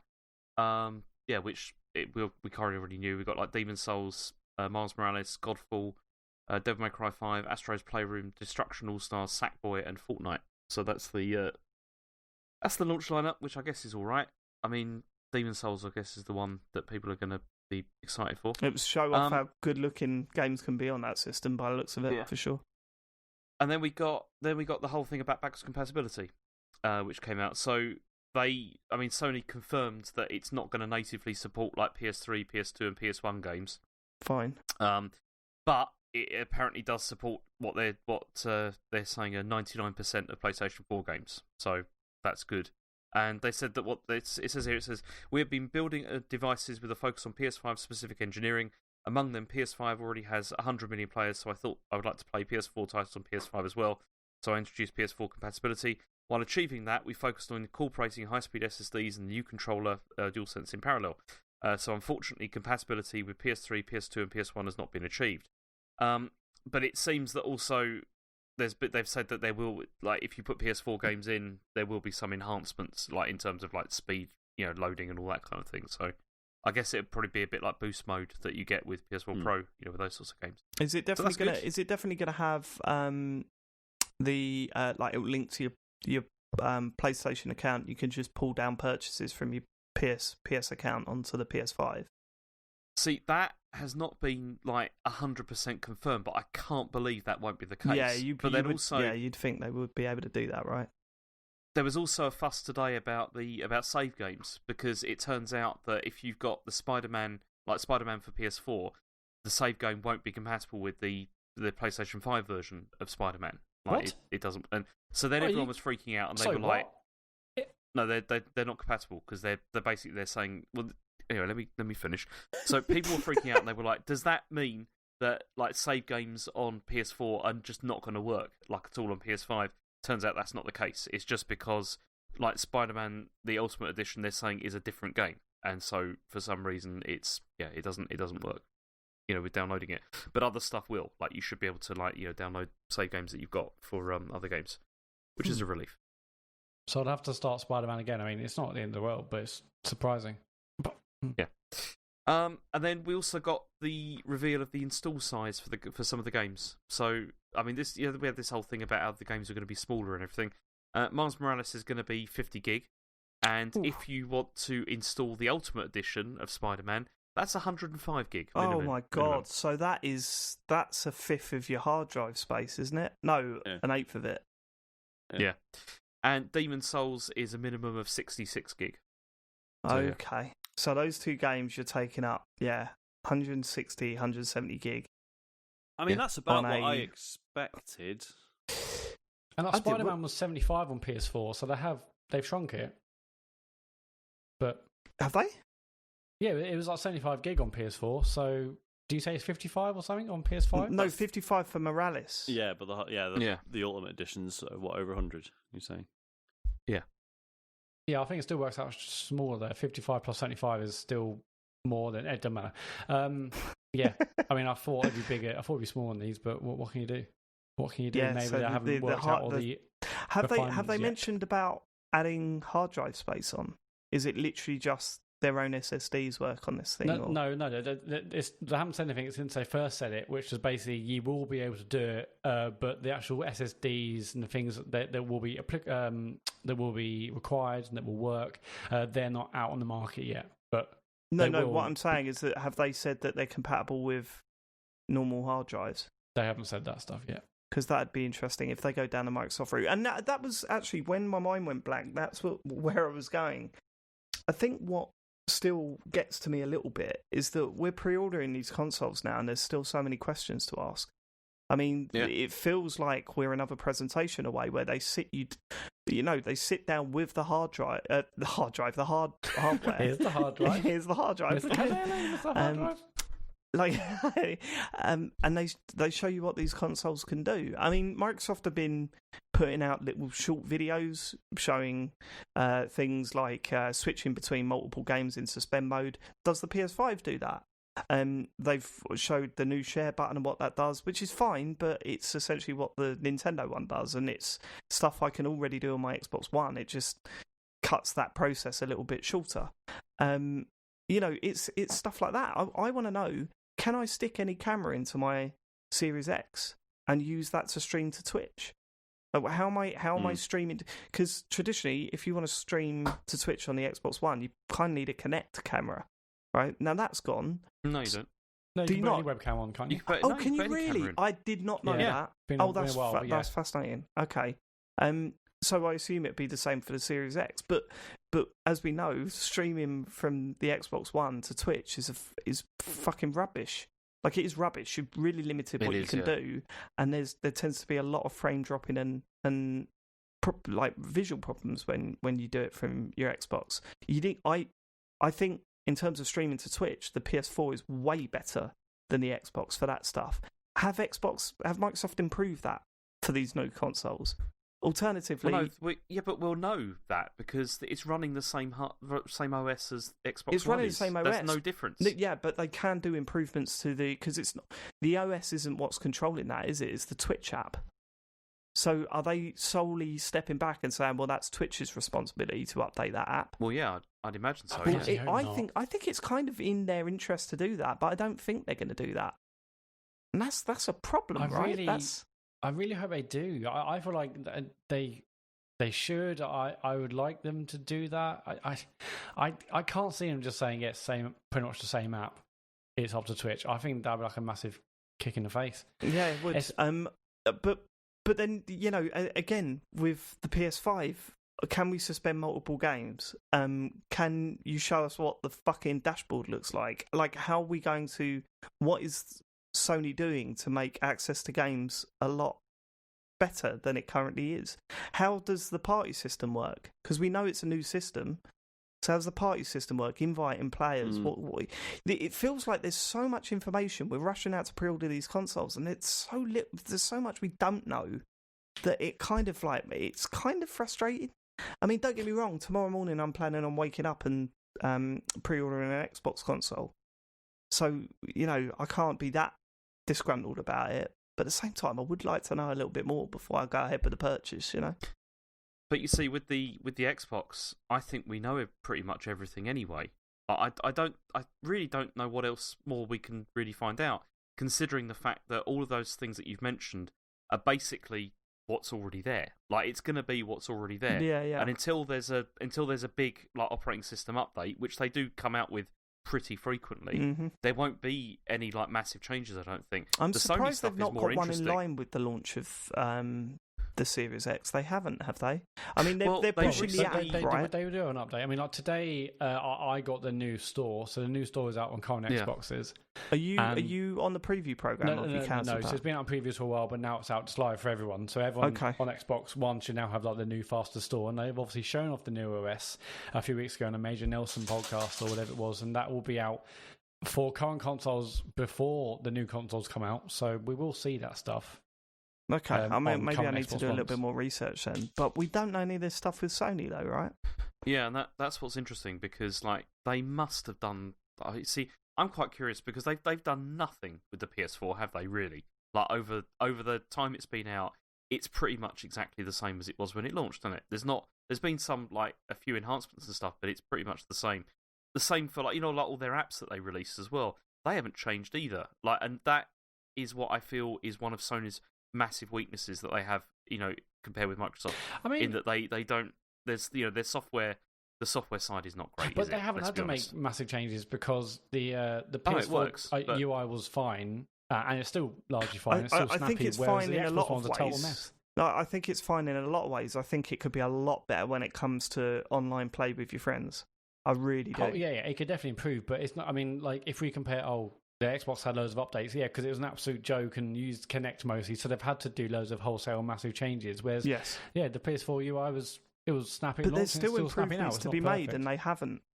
I think the party system on PS4 compared to the Xbox is awful. I think it's a pain in the arse. The fact that you have to set up a party, and it's slow, and then you've got to go to the person and invite them to the party. It's just. It's way longer to get parties together than it is on Xbox. So it's not that, like, I agree. I think the dashboard is great for the PS4. It's a little bit annoying that you have to scroll right to the end to bring up your whole library and all that sort of stuff. But I think it's fine, and it works way better than the Xbox One did when it launched. But there's still improvements to be made, and they haven't done much with it, have they? No. So that's the worry. With all these things, I mean, I think James is mostly right. I think we've seen pretty much everything. There's like some niggly questions here and there, but I think we've pretty much seen everything. I still think that we will. I think there's still one conference in them, but that may be surprises or other things from other studios. But in terms of Sony, do you think we're going to get just stuff on the blog about all these sort of niggly or UI things, or they'll be like, here's a state of play or whatever you want to call it, and we're going to go through. That's console, what I think.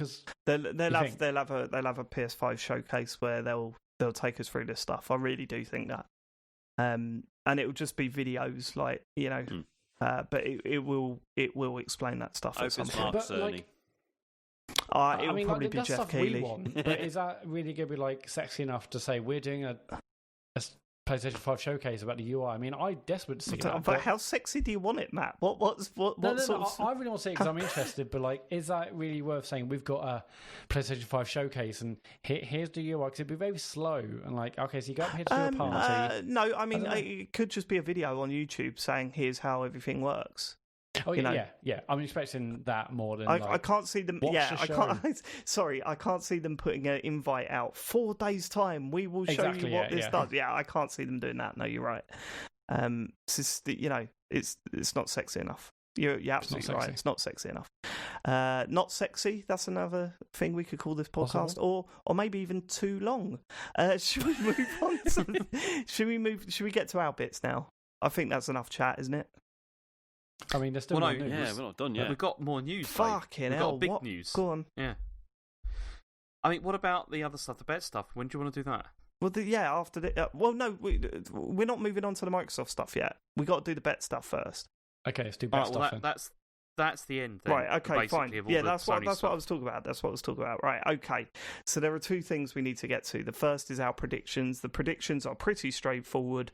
No points for anyone last week. It is our worst predictions. I would have got points if you'd allowed my God of War prediction to stay. But you said that way after you locked in your predictions. Right, it was during the same segment. And not only that, I'm not sure we would have agreed to it. I mean, God of War, of course. Yeah. So here's what we said. So PS5, I said, would be £550. Sean said £600. James said £499. And Matt said £475. I was surprised because I thought you got it right. Your closest doesn't get your point, though, does it? No, you don't. It's not into presenting, Matt. Wow, if only it was, actually. What a great show. Digital version, I said $450. Sean said $500. James said $399, and Matt said $400. So we were way over. I changed it at a time to $399, so we're similar. Yeah, it doesn't matter. At launch date, now 2 of us were very close. James and I both said 20th of November, so we were out by a day, but we were out by a day, so it doesn't count. Sean said 24th of November, Matt said 17th of November. And then finally, surprise, customizable flaps. Anyone guess who said that? Anyone guess who said that? That was me, of course. Sean said Team Ico game. James said roll PlayStation Plus with PS Now. I mean, not too far off, but far off a way to not get a point, I think. Yeah, it's no good. And Matt was teaser for Uncharted. So yeah, absolutely diabolical from us in that one. We've always managed to nail a couple, but we were way off with that one. So that's that done. Now, if you've not heard when this bet was made, a long time ago, it was a long time ago. Matt and James had a bet. The bet was who was going to launch their next gen console for the cheapest price. Like what console was going to be cheaper, Microsoft's or Sony? James, you backed Sony to be cheaper. Matt, you backed Microsoft to be cheaper. And the bet was whoever lost has to make a completely sincere, they're not allowed to make it look like a joke or whatever. They've got to make a completely sincere video that gets posted on our Twitter channel, written by the winner of the bet. Now, we had a bit of a discussion about it, didn't we, Sean? Yeah. Because it's not as straightforward. This was all before multiple consoles come into the mix. And even before that was if those multiple consoles had been, if there was direct comparison for each, probably, that still would have been difficult. But the fact that actually there isn't, for the cheaper ones, they're not quite the same prospect, are they? Further muddied the waters. But I'm happy with the decision we've come to. Okay. So the decision that we come to was that if you want to buy Sony's next gen console, you will be paying £359 in the UK. 99 pence. Correct? Yeah. If you want to buy Microsoft's big next gen console, then you will be paying £449 in the UK. Absolute horseshit. We believe, Sean and I believe, that because Sony's specs are the same for both of them, that the cheapest way to get the proper next-gen consoles is to get the all-digital version of the PS5. But the S is next-gen. But it's compromised in so many more ways. than the discless PS5. But it was just like, which is going to be the cheaper console? It wasn't like, well, what will the compromises be? But we can't just go off the cheapest, can we? So what we've done... Well, no, that was the bet. The bet was what is the cheapest. Yeah, but we the situation's changed. So what we've done is we've gone with what offers the best value for the What? That's absolute bullshit. We didn't go with value. The bet wasn't about value. The bet was about cheapest. The bet had to stop being about the cheapest, didn't it? Because that's... Well, why not? No, because why does it? Because you can't. You have to compare. Because there's no like-for-like comparison. Well, it's a next-gen console. The bet was not as cheaper. next-gen, that is is it? cheaper. It is next-gen, though. It's just not 4K next-gen, but it is next-gen. It's not binary, is it? There's now a whole sliding scale of what's, you know... Yeah, but the bet was what's the cheapest, and the Xbox is the cheapest. Therefore, I've won the bet. Okay, so Matt, see, I was thinking about this, and it's a bit like, would you say that like when the iPhone 12 comes out, that if you compare that with like a low-end Samsung phone, that's like the same? Because I don't think it is at all. Like, I think if you're going to compare like for like as you can, it has to be whatever the flagship is for each of those machines. Yeah, and that's what they've done here. But I mean, you could also argue the S is the flagship. The X is for the hardcore gamer. Oh, come on. Like, no, the S is the one they're going to be pushing the most. I mean, I think the flagship is always the best one. It's not necessarily the one. Yeah, it's the best one. Okay, but no, like, Phil Spencer today said actually the S is the one they're going to push the most. The X is for the core gamer. Yeah, but you wouldn't call that the flagship. Like when you talk about mobile phones, you talk about the Pro model as their flagship device. Yeah.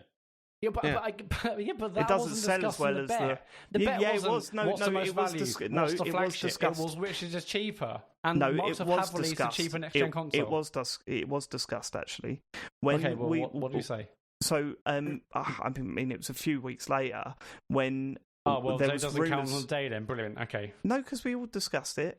That's how Sean and I come into deciding what was going to be the ultimate answer, because when multiple consoles were starting to bubble, we said, well, what do we do if someone releases a really cheap console? And we said, well, we go for the person wins flagship because one. the bet was about price, not value or compromises. So if Sony had turned around and said, look, we're going to do a PS5 Lite, it's £200, but it only does 720p, but it will play Miles Morales with ray tracing, you'd hold your hands up and say, yeah, do you know what?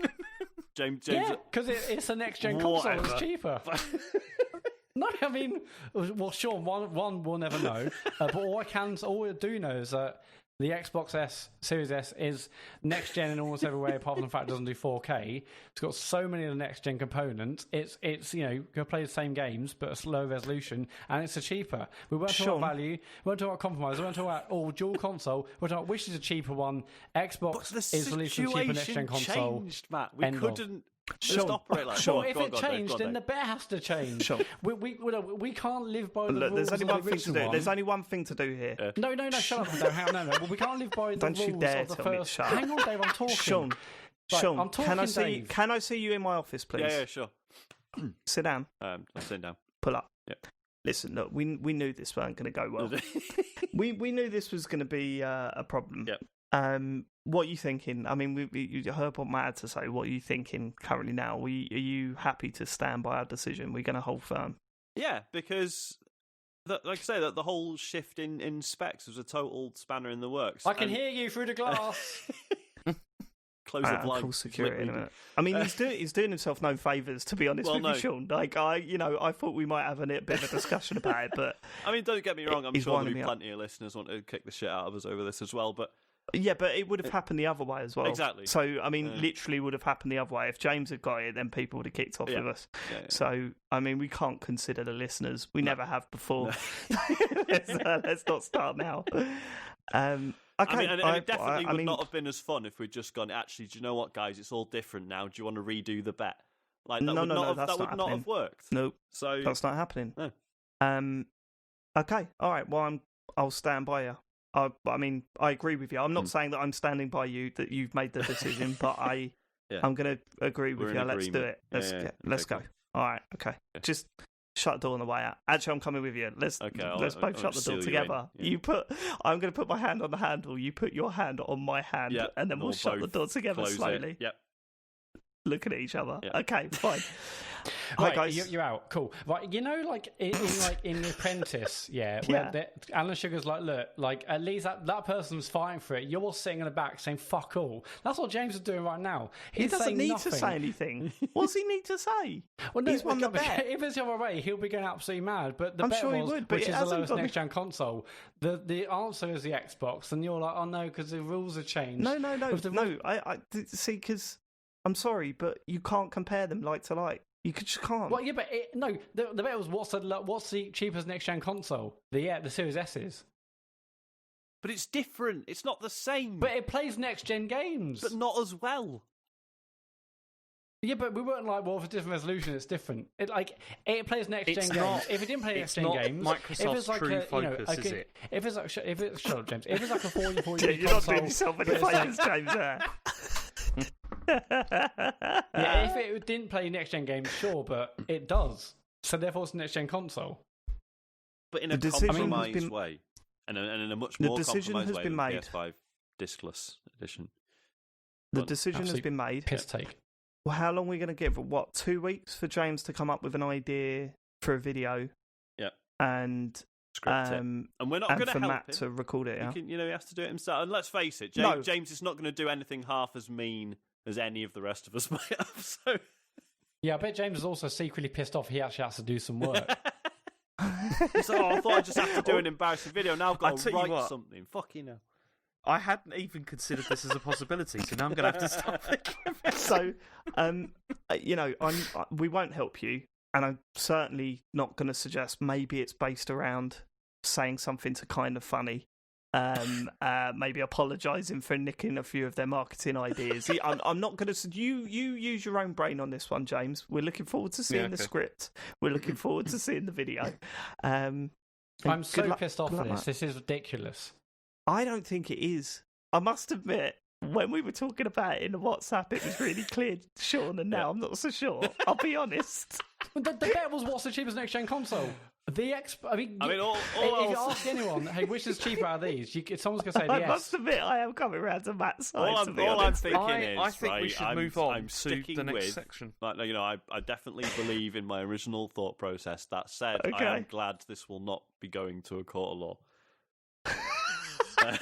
Yes, and neither of you believe in what you've originally suggested. Like the Series S is the cheaper console, and it plays next gen games. But the PS5 discless represents better value for what? Yeah, but it's not. But it's about value. Sean, you never said that line to me.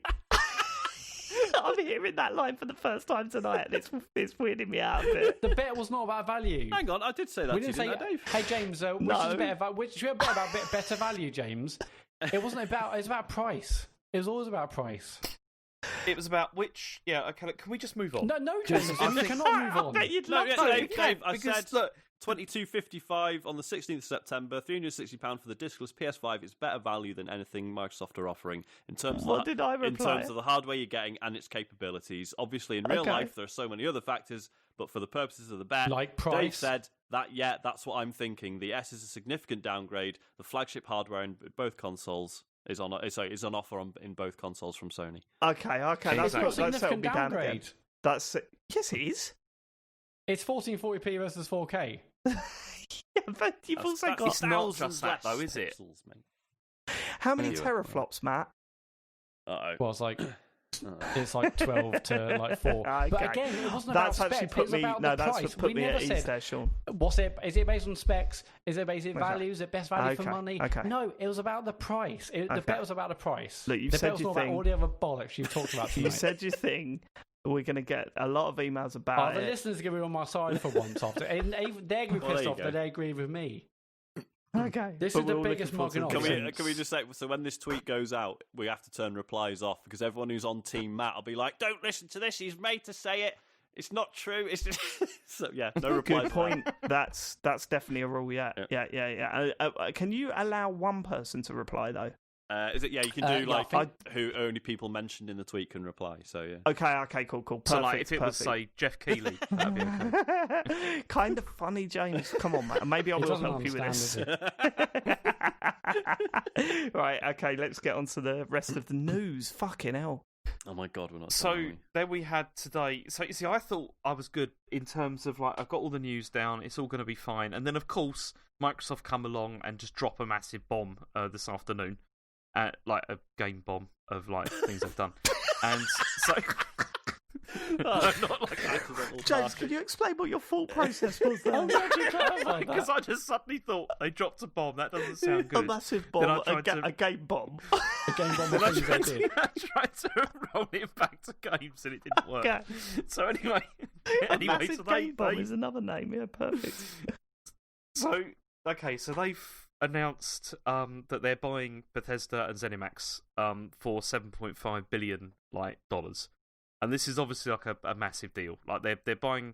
I mean, they've got the list of franchises that they've now got under control is insane. Like they've got like Elder Scrolls, Fallout, Doom, Dishonored, Wolfenstein, Prey, Rage, The Evil Within, Quake, and then there's obviously like Starfield that's coming in the future. Do you want to hear what Phil Spencer's got to say about it? Of course, Absolutely. always. Yeah, why not? Go on. So he says, as one of the largest, most critically acclaimed, privately held game developers and publishers in the world, Bethesda is an incredibly talented group of 2,300 people worldwide who make up some of the most accomplished creative studios in our industry across Bethesda Softworks, Bethesda's Game Studios, id Software, Zenimax Online Studios, Arcane, Machine Games, Tango Gameworks, Alpha Dog, and the Roundhouse Studios. These are the teams responsible for franchises like The Elder Scrolls, Fallout, Wolfenstein, Doom, Dishonored, Prey, Quake, Starfield, and many more. And so, also they confirmed that all Bethesda and ZeniMax games are going to join Game Pass for console and PC. He said, we share a deep belief in... Oh no, this was Todd Howard. He said, we share a deep belief in the fundamental power of games, in their ability to connect, empower and bring joy, and a belief we should bring that to everyone, regardless of who you are, where you live or where you play, regardless of the screen size, the controller, or ability to even use one. So, I mean, he's on message there, because of the whole xCloud and all that kind of stuff, which is good. So, this was a big... This is like a big deal. Like, this is a really big deal because... I mean, this is bringing like a lot of content, I think, to Game Pass. You're more amazing. excited about this than us, I think. I mean, yeah, Sean, I'm really you excited were about pretty this. excited about it, but yeah, James, you were buzzing. Yeah, I mean, because there are quite a lot of like Bethesda games that I really like. Like I've always liked Elder Scrolls games, Fallout. I mean, okay, maybe the most recent ones haven't been so good, but also Doom and Wolfenstein. All those, I really love all those games, and if I can play them now essentially for free, sort of on Game Pass, that's amazing. I think this is brilliant. I'm really quite pleased with this. I know, I mean, people are going to moan because they're going to just say, oh, it's, making things exclusive and all that kind of stuff, but this is what Microsoft needed to do. Like, they need to do stuff like this to, like, really expand Game Pass and make it so it's not just, the first parties they had, which are, reasonable, I guess, but this is the kind of content that I really wanted to see, like, on Game Pass, is, like, really sort of deep, like, sort of narrative games that are, like, massive single-player stuff and all that. I'm very excited by this. I think it's brilliant. It's very good. Yeah, no, it was a shock. It was.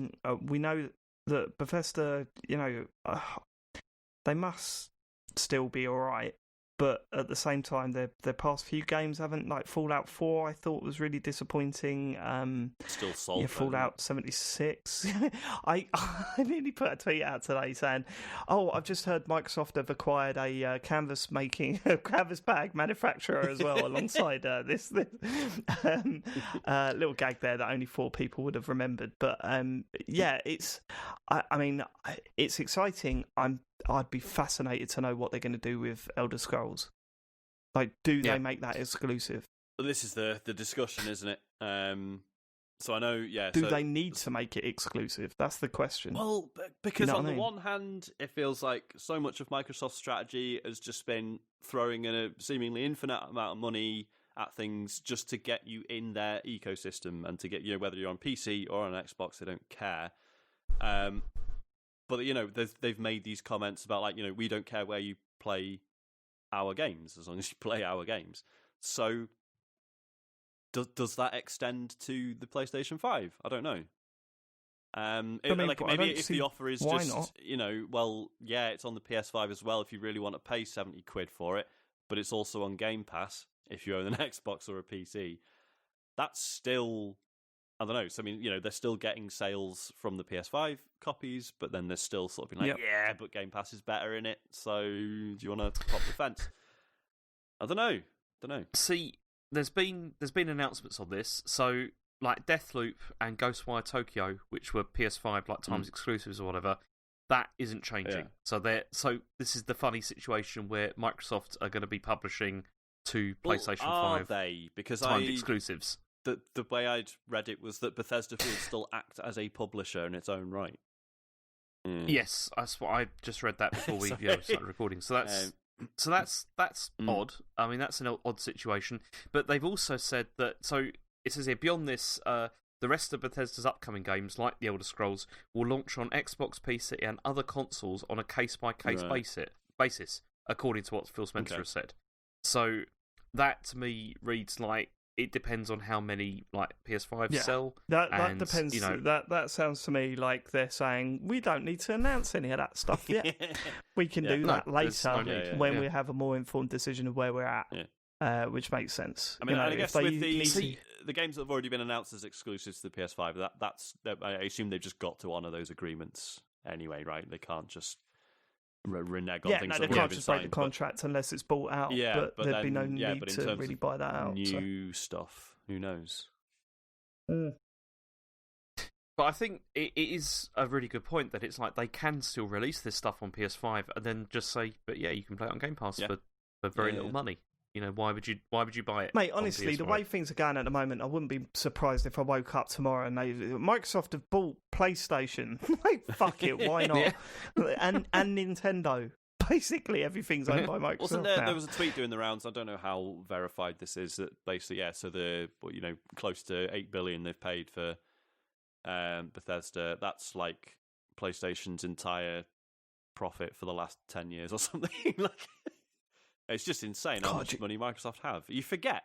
Yeah. Like, I don't know if any of you were the same, but I sort of, like, obviously Windows, Microsoft Office are a big deal still, but I thought in the last sort of 10 years, like, Macs have only continued to grow. They're much more of a, there's a whole period where they were cool again, but they were still just for audio producers, graphic designers, etc. Whereas now more people have them in the home, smartphones, tablets. I thought all of that was chipping away at, Microsoft's core. But it just turns out Microsoft's core is fucking massive. And even if things do have a few chunks out of it, it's still not even anywhere. It's not even remotely significant. And apparently the whole cloud service thing is like their main earner now.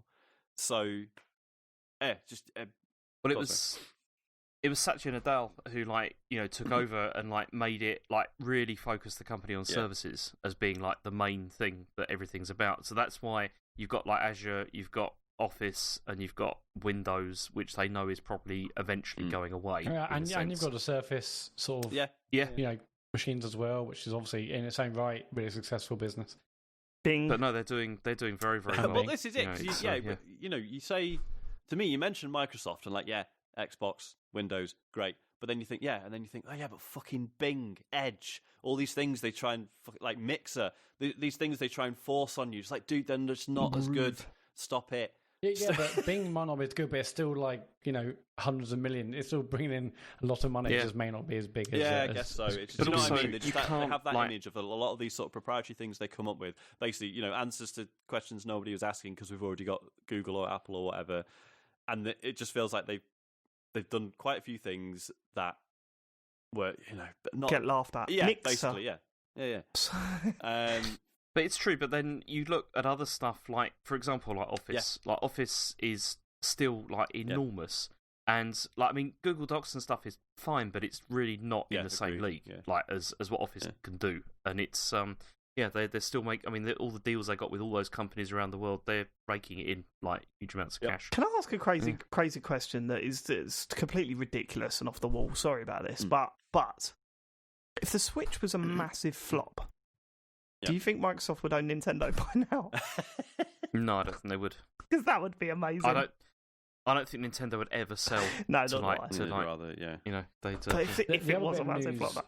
The other bit of news from this is the fact that Game Pass has gone. It reached 15 million subscribers now, up from 10 million in April.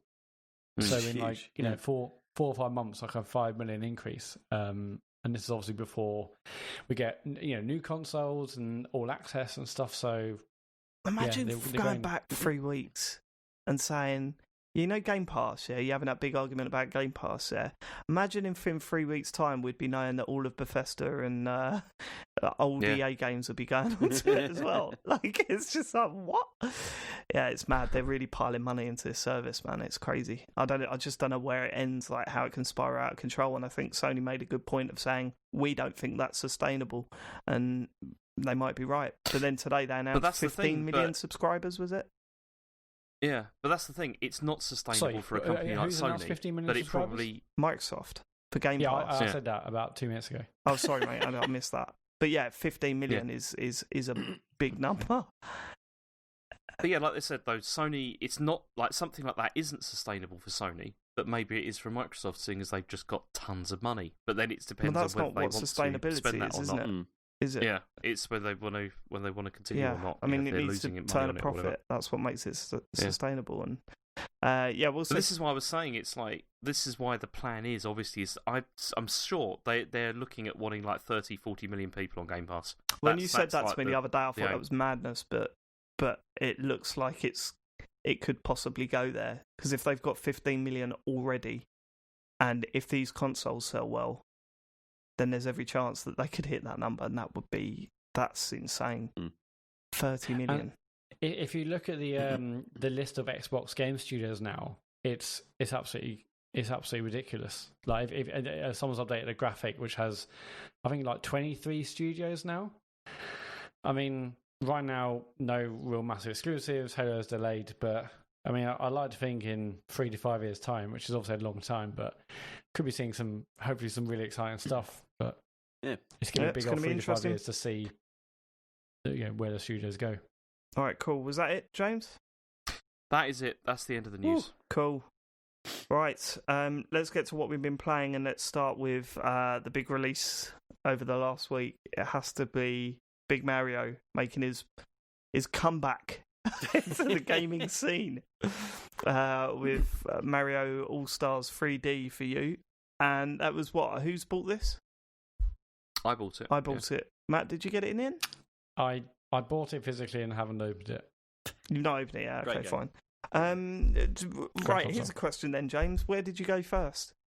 You put it in the Switch? Mario 64. You went straight to... So did I. Yeah. I had a weird thing in my head where I was going to say, I'm going to solely focus on Mario 64, complete that. I've only completed it once in my life. When I was a lot younger, I'd forgotten a lot about it. I'd done the first few levels loads of times, but I'd never gone right the way through it again since that first time I completed it. And I'm talking 70 stars completing it, not 120. So I thought, I'm going to sit down, fuck it. Like, it was out of pure rage more than anything else. You want to charge me 50 quid? Well, I'll show you. I'm going to complete all these games. That'll learn you.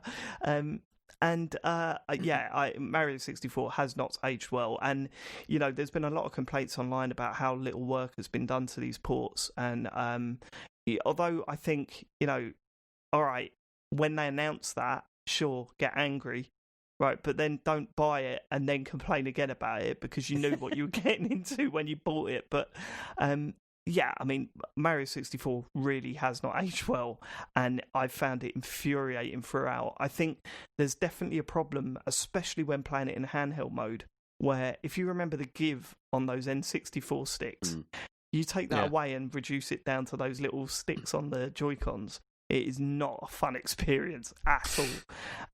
The worst thing is the turning circle on Mario, isn't it? It's shocking. Like, it's massive, isn't it? Yeah. And it's like, that makes it really... I mean, I don't fully agree with you that it's not aged well, because I still enjoy playing it. I hate it. I'm still getting... I've still got... what am I up to now? I'm up to about 26 stars or so, which is not a lot. Right, because honestly, I've not even played it that much because Ash has been on it like constantly. So I'm on 56 stars on that game. And especially the later levels, the TikTok one, the one with the... There's one that, like, it's really weird. The last few levels look like they were knocked up in about 5 minutes. They don't feel like the other levels.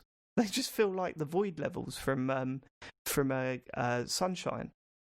That's the other thing, though, isn't it? Like, apart from maybe the first 2 or 3 levels, after that, they do start to feel very sort of sparse. Yeah, like everything. Yeah, everything sort of is like, very sparse. And everything feels very simplistic and sort of like, wow, I can't believe. Like, this is obviously like the template for where they've gone after that, but to see it pared down so much, and it's been quite interesting. Also, there's some weird decisions, man. Like when you look back on it, there's just some very, very strange decisions about when you die and when you don't die. There's some weird stuff that it just doesn't explain to the players. Like there's the bit in the haunted level, which is probably one of the most imaginative levels in that whole game, where to get one of the stars, you've got to do a wall kick. But at no point, I mean, I think you find out about you do find out about the wall kick in the snow level, the 3rd level. But the problem with that is that that's one of the later stars in that level. So unless you're going through 100% in all the levels as you go through, I don't think you even know about the wall kick. And the ledge that you need to jump to is completely out of sight from the camera. So it's... Yeah, the camera's dreadful, isn't it? Yeah, like, the camera's really bad. It's really, really bad. Yeah. And it gets me frustrated that they haven't actually worked on this and created... The other thing, talk about the control of Mario. I don't know if you've noticed this, but when you first started playing it, after the hundreds of hours I've put into Mario Odyssey, like, when you let go of the stick to stop Mario from running, and he just continues, and you just think, what the fuck? Like, it's not as precise as those games became. No, not at all. It's crazy. That's the biggest problem with it, is like how imprecise the controls are. And I think that's probably partly because you're not using an N64 controller, but also, as I said, the turning circle on Mario is crazy. Like, it makes it like so easy to fall off platforms as well. And like, just also, that thing where like when you bump into something and you go back quite a long way, which is also incredibly irritating. The one where the water rises up and down, right? You've got the things that flip you up, but sometimes they'll flip you. You won't quite make the ledge. You fall down, lose a bit of health, and the animation to get up from that takes longer than it takes for that flip thing to turn around, come and flip you again. And you're just like, what the fuck? Who fucking designed this shit? But look. What has impressed me is actually there were some crazy ideas in this that for a very early 3D platformer is quite unthinkable. You know what I mean? There's stuff in this that you just think, wow, how did they go, okay, we've got these little levels, fine, but let's do one where you can go in really tiny but also really massive. And different things happen and evolve in levels as you go through.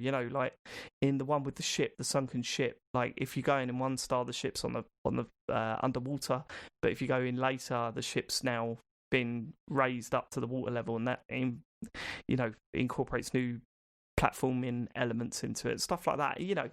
So it's no surprise that it was amazing back in the day. It's just really, really hard to go back to, and without the work done on it, I feel that that's where the laziness becomes a problem with these ports. The other thing with it is like the visual, like how they've obviously sharpened everything. Like it's massively they haven't sharpened everything, and that's what's weird about it. Well, exactly, because that makes it like you notice like how bad things look like often. Like whereas before there was like that N64 kind of like blur, that muddiness, everything. Yeah. So then it kind of hid like all the imperfections to a degree. Whereas now they're all there and you can see. Well, there's that, and there's also you'll be running along and you'll see ultra sharp textures in some places, and then just blurry messes in others where they just haven't done those ones, and it's like fucking that really stands out. So anyway, I've put a lot of time into that. I'm 14 stars away from completing the game, so I'm happy with that. But I did start the other 2 games. So I started a Sunshine, which I always defended. And I've got to say, I forgot how fucking weird it is. Like, in what sense? I knew it was strange in terms of the using the flood and stuff, right? But I'd forgotten that within the first 10 minutes of booting that game up, you see Mario like Peach is constantly telling them something's going on, and everyone's ignoring her. Then you get arrested. There's a courtroom scene where Mario gets sentenced, and it just even people were objecting and kicking off. Then you think it's building up like the end boss will be the metal version of Mario, but you meet that Mario within like the first level. That's how you find the first level, isn't it? the ultimate villain in the game, the little Silver Mario guy that's going around ruining the town. You meet him straight away. It's just very strange. And also, it's another game that really suffers from... Actually, we could have done something for the controls here, because although it was for the GameCube, and the GameCube did have that second stick wasn't really used for much, was it? That C button thing. Yeah. So when I instantly started spraying the water, I thought, well, surely I could just use the right stick to stand still and aim where the water's going. But no, because you couldn't do that on the GameCube, you have to hold the R button and then continue to aim with the left stick. Oh. And it's kind of like, it's a bit frustrating. But very briefly played that. I got like 2 or 3 shines in that, and then thought, now I want to get into this properly when I'm ready to play it.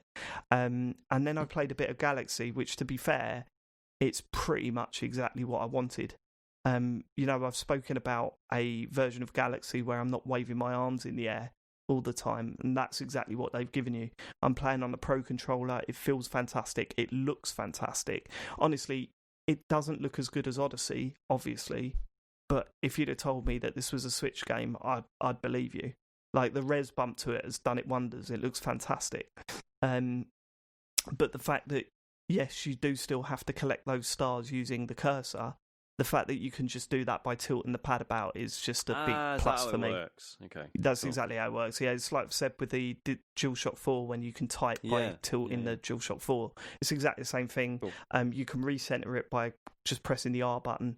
And more importantly, the jump-in spin attack, which used to be waggle the Wiimote, is just Y now. You just press the Y button and it does all that stuff.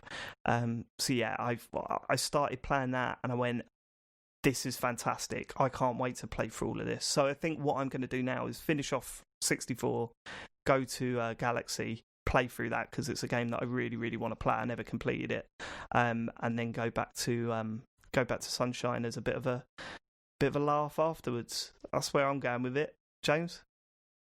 I'm kind of in the same boat because I've only just sort of started up Sunshine and Galaxy just to see how they kind of looked, and I haven't really played them at all. So my plan is to. I'm still kind of planning to do 120 stars in Mario 64. I'll get there. I'll do it eventually. Yeah, for sure. Yeah, that's my plan. I think I'm going to do that first. But yeah, I can't do that first though, man. You'll get to the later levels and then you'll have a break. I think. Because my word, is it a pain in the arse to play that game? Fucking hell. Even the snow level, man. Trying to beat that penguin down that thing. Proper Dave Perry. That was all right. That wasn't that bad. Proper games animal. I was kicking off, mate. But no, I mean, if you go in expecting them to be ports of games, then that's what you're getting.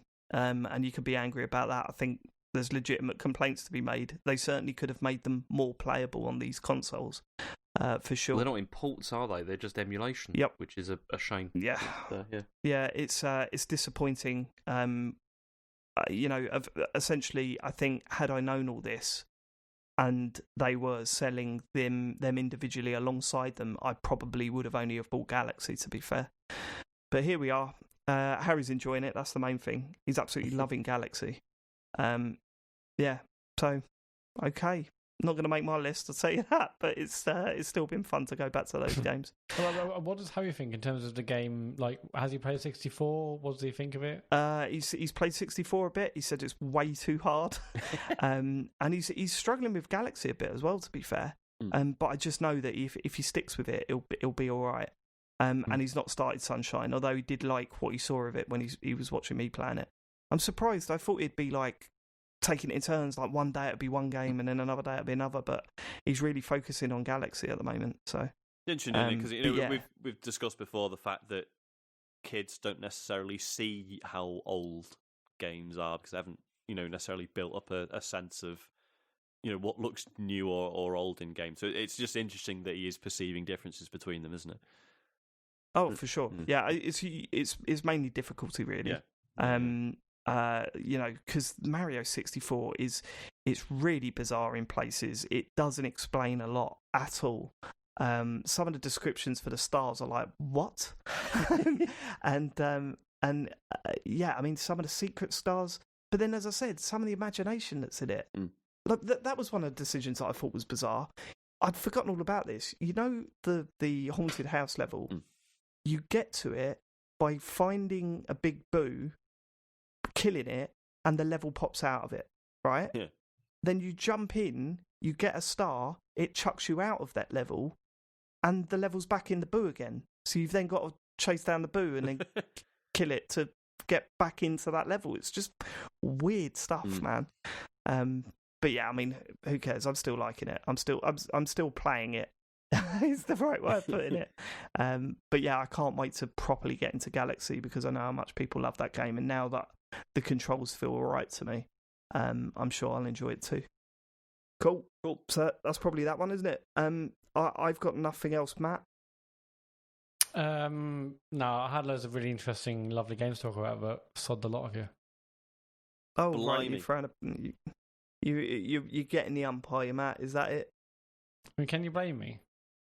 No, I mean, we had the power. You've got just, you know what? Massive Sword's great. Take it on the chin. I just remembered the bet thing again. You've got to take it on the chin. These were the rules, and you lost. It's fine. Let's not get into it because I think the rules have been changed. Well, no, the rules were that we decide, and we've decided. What have you played, Sean? I mean, probably best if James leads on this one, but I've been playing more Paradise Killer. So James has actually finished it. I'm still only sort of 4 or 5 hours in. I'm really enjoying it though. That's good. Because it's funny because when I first got this, I struggled to get into it. Like, at the beginning. It's massively impenetrable to begin with, isn't it? It's the because so just a quick recap. I know we sort of briefly mentioned it the other week, but this is like a open world detective murder mystery game where it's set on this. I mean, the story's nuts. But basically, it's set on this island that was created by this syndicate of people who are trying to worship the gods, and they're trying to make this island to basically worship the gods and bring the gods back to life, or just make contact with them. I can't remember, one or the other. Except it keeps going wrong, and every time it goes wrong, they have to slaughter everyone on the island and then destroy it and start it again. And this is the 24th island, I think. Yeah, it's the 24th one. I mean, they don't kill everybody because some people move over to the next syndicate island and the council as well. Crack on, don't they? But then they just like abduct people from the real world and go, right, you can live in this paradise, but you've got to worship these gods for us 24/7. Yeah, and it's all very strange. So the game is set at the point where this reset was supposed to happen. So all the citizens have been sacrificed, and it was the following morning it was supposed to change to the next version of the island. Someone murdered the entire council, and the hook of the game is that at any point you can call the trial. At any point you can decide if you've got enough evidence to do the trial. And it totally, like, right off the bat, there's this one guy who everyone's just like, well, he fucking did it. It's obvious. He's got like all the evidence is in place. Clearly he did it. And I'm guessing you can just go, oh, well, yeah, all right then, let's do the trial. Yeah, let's get him in jail, whatever. But obviously, as you start to explore, you start to dig into it, some of the evidence doesn't quite stack up, and then it gets really interesting. And it's just like, as I say, I'm not too far in, and as you say, James, early doors, it is quite impenetrable and confusing. There's so many, there's like so much weird terminology, and you're just getting loads of clues and stuff thrown at you, and you're trying to make sense of it. And every character you speak to, there's about 15 different things you can ask them about, because it's like, every person you speak to, it's like, oh, well, what do you think of this character or this character or this character, or what about this item I found, or that. But once you just work through those, you do start to get a feel for everything, how it all works and who everyone is. And I mean, the characters are brilliantly bizarre as well, aren't they? Yeah. And that was the thing. It's like you said, it's like they throw out just tons of names, motivations, locations, and you're just like, I have no idea what is going on here. Like, who these people are, like, what is going on at all. But yeah, you're right. After probably about, I'd say 5 hours maybe of me playing it, I was, you sort of like, you get to understand who everybody is and where like there's all these like interconnected mysteries that are going on as well, which are very interesting. I think, yeah, it works very well. And it's just the whole thing feels like a weird like PS2 era curio, right? Like a game that you might have heard about on a forum, but it never got sold over here, and you might be able to get an import copy of it, and then you might know one person who managed to get hold of it, and they were just like, oh yeah, it's I don't know if I like it, but it's fucking interesting, or like, and it's, but like in a really good way, right? And because obviously, in 2020, indie games are all over the place. There's no shortage of like weird and wonderful things, but this so specifically dials into an older vision of what weird experimental games looks like, and it does it brilliantly. It's like we were saying, it like throws all this weird stuff at you, but it's not like Mighty Boosh weird, right? It's not just like making shit up for the sake of it. It is a very specific aesthetic and feel they've gone for, and I think they absolutely nail it. Well, yeah, because there's completely like an internal logic as well to the island. Everything does actually fit together and make complete sense. Once you understand like sort of the language that they're using, and I mean the trial system as well is particularly interesting. I mean, I presume you haven't got to that yet, really. And it's like, I mean, the reason I found it really interesting is that like the evidence you discover and sort of it all depends on the evidence you discover, but also the biases that you get from the conversations you have with other people. But that's done in a kind of like that's not like the game deciding that. That's just you yourself deciding that, really, of like how you're going to sort of like look at people in very different ways. And I mean, it makes it very clear, like towards the end, that it's like you're presenting a truth by presenting facts, but you're the one choosing which facts you're presenting, which is very interesting as well. They like, sort of mention that very early on, don't they? It's like facts and truth are not the same thing. And initially you're like, well, what do you mean? Sure, of course they are. But yeah, not that simple. I mean, is that you can choose. Do you think there is an actual definitive answer to the mystery, or is it just actually it's just interpretation to an extent? I don't want to say. No, sorry, I suppose that spoils it. But I don't want to say until you finished it, because I wouldn't want to say, because I've got my feeling on that. And it's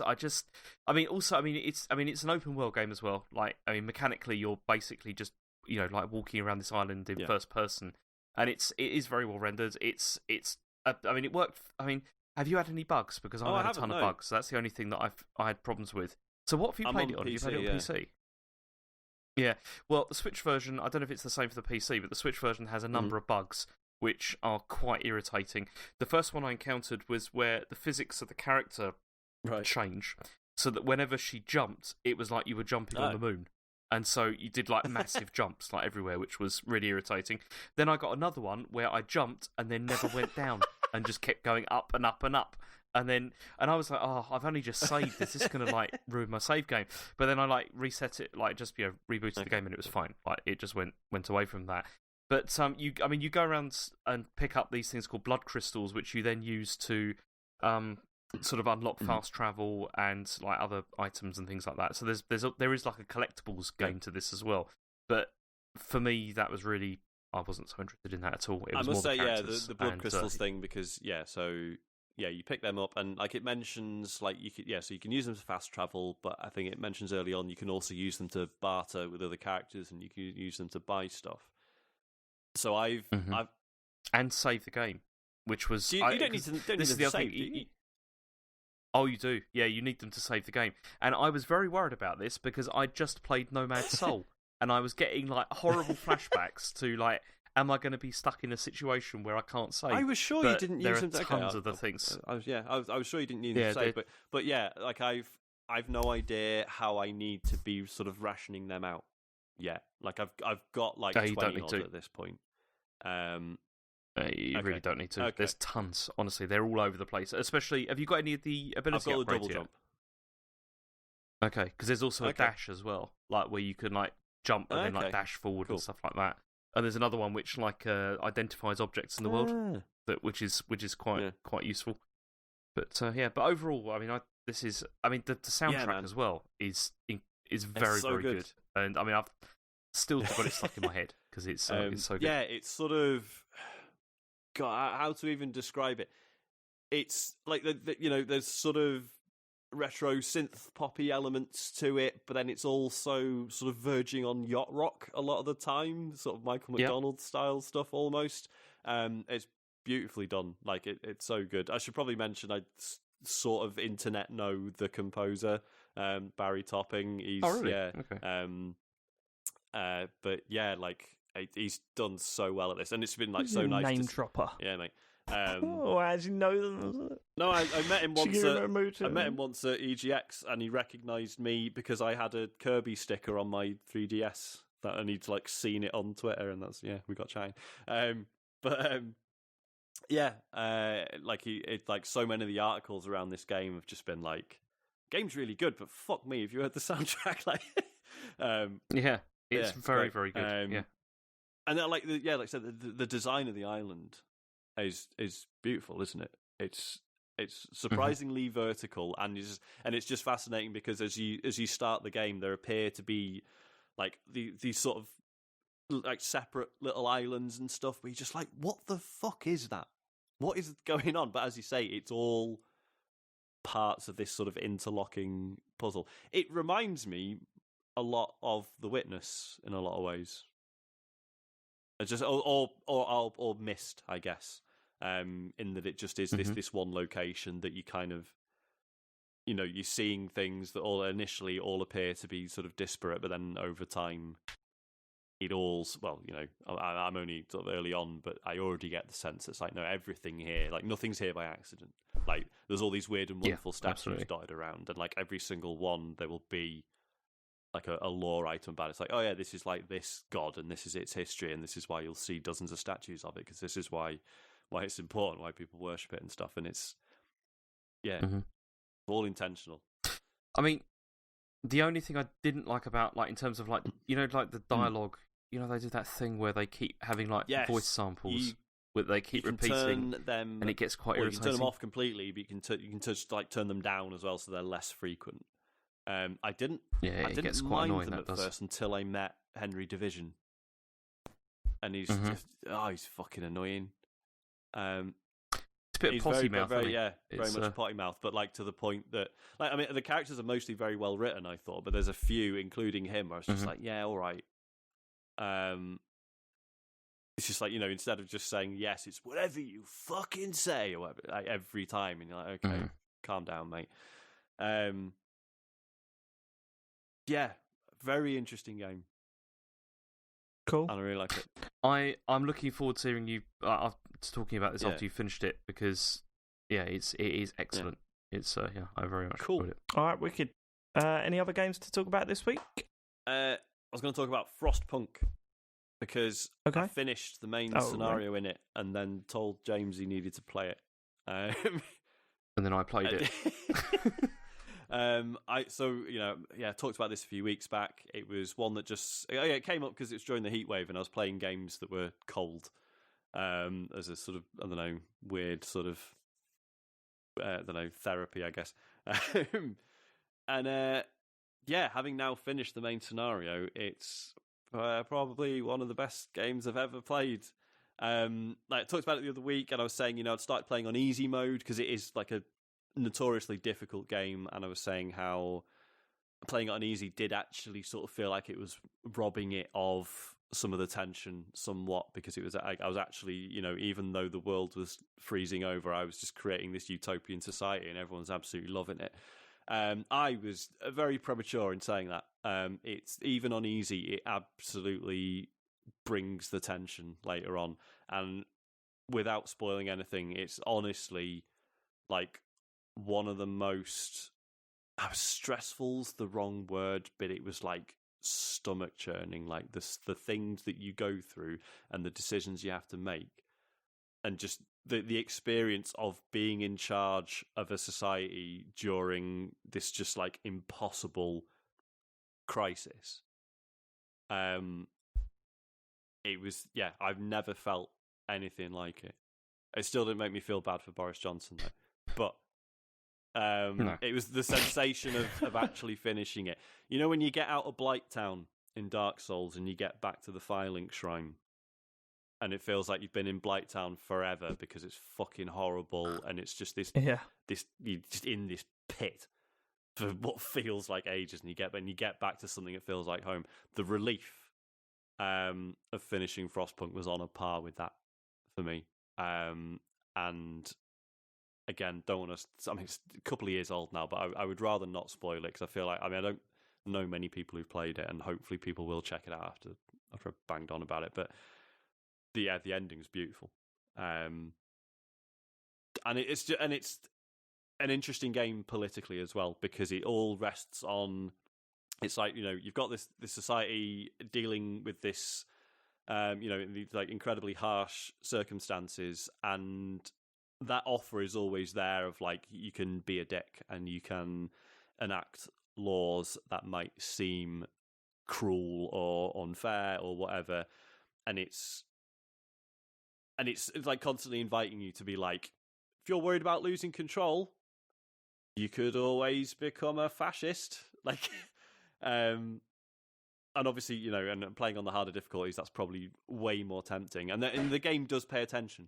Like, it knows what it considers to be, like a shitty sort of totalitarian decision. And there are degrees of it as well. It's not just like an obvious, like, oh well, you've made that decision now. Like, you can have police, right? You can have police, and you can have a prison. But then there'll be situations where someone comes to you saying, like, thanks for the police, but they're actually just harassing me, and this is horrible. And you can be like, you can stick up for the police and be like, well, I'm sure they're doing their jobs. Or you can be like, yeah, do you know what? Reprimand the officers. You can be like you can allow the police to be held responsible. But then you can also build a propaganda center, and you can start like taking political prisoners and doing public executions and et cetera, and there are degrees of it, and it can get to a point where it actually not only changes the ending but also changes like significant gameplay elements as well. What, like, if you reach a certain point? Yeah, because when I played it, I mean, I've only played a bit of this, but I have got sucked in because I'm finding it very interesting. I mean, I'm playing it on Xbox because it's on Game Pass, and so it's anyone can play this. It's really very interesting. But yeah, I mean, in terms of things like the degrees of like the slippery slope that you can start to go down, I was in a situation where I needed labour really badly, because there wasn't enough. Really, there wasn't enough, and things were falling to pieces. And it was like, you can enact child labour if you want to. Just get the kids, but then it's like, you can do that. But it's like, but it's all right. You can do that. But it doesn't have to be like they'll just do the nice jobs. Yeah. They won't do anything dangerous. They won't do anything dangerous at all. And then it's like, well, they've done that now. They're hardened enough. They can do that. Maybe they could go down the mines. Maybe that's not such a bad idea. It's like, you need the resources or whatever. And it feels like the whole game is constantly sort of pushing at you all the time with that kind of thing of like, because also at the bottom of the screen you've got like these two like charts, like one telling you, like the level of hope that there is in the community that you're actually going to get through this, and the other, the sort of discontent that there is, and that like the actions, it really reflects one of those. I mean, on my first playthrough, I completely messed up because I wasn't entirely sure how the systems worked, and in the end, I mean, I ran the thing into the ground, and the people eventually mutinied. But it was one of those things where I still kept going, even though I knew that I was onto a loser at one point. Where and it does that horrible thing because there's like a generator in the middle of your camp that you're having to fuel with coal like throughout, and you're having to mine coal, and then you also get like a countdown for how much coal you've got left and how long the generator's going to be going, and that as soon as the generator goes out, people are going to start dying, like in sort of large numbers. And I got to the stage where all of the coal had run out, like the easily collectible coal, and I needed to build like a coal mine, to start mining deeper. And like the power went down, and it was like 2 or 3 hours, and then and I was like, I just need a few people to hang on just until these mines are going, and I can get the generator up again. And it's like you're just sitting there. It's horrible because you know that it's like that. All these people are dying, and it's like, but it's going to be all right. It's going to be okay. I can turn this around. I couldn't turn it around. It went really badly. But it's just, I mean, it's relentlessly depressing, I would say, from my experience so far, because like the music, the atmosphere, and that kind of thing, and people complaining, and there's that sort of lack of hope. But then you do feel that it's possible. Yeah, there is a way through this, but I just need to try and figure it out. Of hope in it, just little story beats or whatever, just little bits of dialogue, like just little things like, as I say. So when I created a police force, or the Watchmen, as they're called. And again, I'd taken this path of like, look, they are there to keep the peace. They're not supposed to be harassing people. And then after a bit, it just sort of came up, and it was like a kid just like came up to the Watchmen and gave them like a toy, like a stuffed toy dog, and said they had to take it with them up when they did their rounds because it would keep them safe. And he's just like, fuck, it's minus 50 degrees. And the kids just thought to do, and it just, little moments like that really, really bring it together, I think. It's a fascinating game. It really is. Yeah, I mean, I'm keen to get back to it. Because I'm really excited to see how you get on with it. I mean, I definitely don't feel bad setting it to easy mode. Would be my advice, because I'd say it was still like unbelievably emotional towards the end. I don't even know how you manage on like medium or higher difficulties, but I do. You just make loads of compromises morally, I suppose. But then for all the things I refuse to do, you get options like, well, instead of burying the dead, how about we throw them all on a big snow pit, and then we can harvest them for organs or use them as crop fertilizer. And I'm like, yeah, fuck it. I've had no problem with that at all. So yeah. But then I constructed a cemetery, and they were delighted by that, because they were like, "Oh, thank you for giving us dignity and all that, in this difficult time and all that." It was good fucking game. All right, nice. That is it. Nice. Shall we do the questions? Let's do a few questions. Yeah. Right, this one will be short. What are we at in terms of time? Coming up to 3 hours. Nearly 3 hours. You know what? Okay, We've had loads of good ones. I'll do a few, and should we just not ask for any next week? Yeah. Okay, Let's cool. do that. This one will be brief. Ricky Cartwright says, "Hi all. I was listening to this week's show and was absolutely flabbergasted that James didn't mention the Breath of the Wild 2 full trailer and release date announcement from Nintendo. It was only when I went to write in a message of complaint and search for the announcement video I had seen when I realised that it was either a dream of mine or a very good hoax I saw on Reddit. It was a video which features Nintendo people talking about the game in between clips, and the details were as follows. Set 100 years ago when Calamity Ganon first took over, playable Zelda, each of the 4 heroes you release from the huge divine beasts are also playable, huge battles with 100 plus characters on screen charging each other, co-op play, release date November 2020. It's weird that I would dream this, as I'm not really a big fan of the first game, but I am still convinced I saw this video. What's the strangest video game dream you ever had?" Right, Ricky, please. Hold on, mate.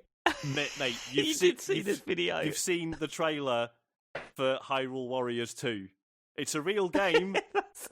It's real. It's not. I mean, it's not Breath of the Wild 2. It's also but it is a real game that we spoke about last week. We did talk about it last week. This is amazing. Just unpicking this. The fact that he's convinced himself he might have dreamed it up rather than it just maybe being something else. Anyway, I hope that gives you some peace, Ricky. What else have we got? I don't think I've had a good video game dream. No. Certainly nothing as good as that. No. I've certainly had dreams that have been influenced by video games, though. Like some horror dreams that I've had. They're called nightmares, aren't they? Yeah. I had a horror dream. Like some of the nightmares I've had have been heavily influenced by video games. It's horrible. But yeah, no, nothing specific. Like, I'm not waking up in like the Mushroom Kingdom, rocking about the place or anything like that. I don't think I've had many video game dreams. I've definitely had just like normal dreams, but there's like a crosshair in the center of my vision. But they weren't. But they weren't well, like. But they weren't violent dreams. They were just. Yeah, that was really bad though. Like when just after Halo 2 come out, I remember closing my eyes trying to go to bed and literally seeing the HUD like burnt into my retina. the crosshair in the middle and the little gun symbol in the bottom. It was and the little bar over the top. It was just ridiculous how much that game. I definitely have similar to that. I remember having when I was absolutely hammering Rock Band. When that came out, before it came out, because I imported it, seeing like the note charts come down, and like Jill used to go mad because I'll be in bed and my feet would be like tapping, and your fingers would be going like you're on the pressing the buttons on the control. Stop doing that. I'm like, so I've been playing drums or I'm playing high grind, and whatever it's called. Right, we'll just do a couple of James. Dead or Alive? Dead or Alive dreams, was it? No, I had the same sort of experience with. Do you remember Rainbow Six Black Arrow when that came out? Yeah. And I remember like playing that on the day it came out. I went and picked it up and I played it all day and then all night as well. And then when I went to bed, I could still hear this was really freaky. I could still hear people's voices in my head after I'd switched the thing off. Things like like go to B and stuff like that, and it was just it was weird. No, it was me. I was actually turned up at your house and I was shouting through the window, "Don't go to bed, go to B." Right, a couple more, both from Full Nels people, because he who pays the piper names the tune. Jack Oven says to the corporate suits in TCGS Towers, are any of you interested in the Quest 2, given the very competitive pricing, or is it all about PS5/Xbox Series, whatever? The Facebook account linking is putting some people off. Do any of you have enough of a problem with that to stop you buying one? Matt, you're contractually obliged to say that you are interested, right? Yeah. It's a great platform. Great games coming out on it. It's the future. Yep, I will be there. It's probably going to be great. I mean, it's going to be some fantastic games, which I can't reveal at this point. But trust me, you're going to want one of these babies. I'm really excited about this. My current thinking is that if I fail to pre-order a Series S, I might consider getting a Quest 2 instead. That's such a weird... I don't understand. You said that before we started recording. Yep. That's just such a weird mindset. Why? I could either get a next-gen console or a better virtual reality headset than I've been using recently. But it's not a proper next-gen console, so... It's not the same, is it? It's a good point. What was the... Well, I'm glad you come around to our thinking. What was that about the Facebook stuff? It used to be once upon a time that just having an Oculus account was sufficient, but now you have to link it to a Facebook account. They have to be one and the same, which a lot of people are not thrilled about. My take is, could you not just make effectively a dummy Facebook account and just use that? It doesn't have to have anything on it, does it? Mr. O Quest. Maybe I don't know. Maybe they'll find a way to make that like a rubbish solution. I don't know.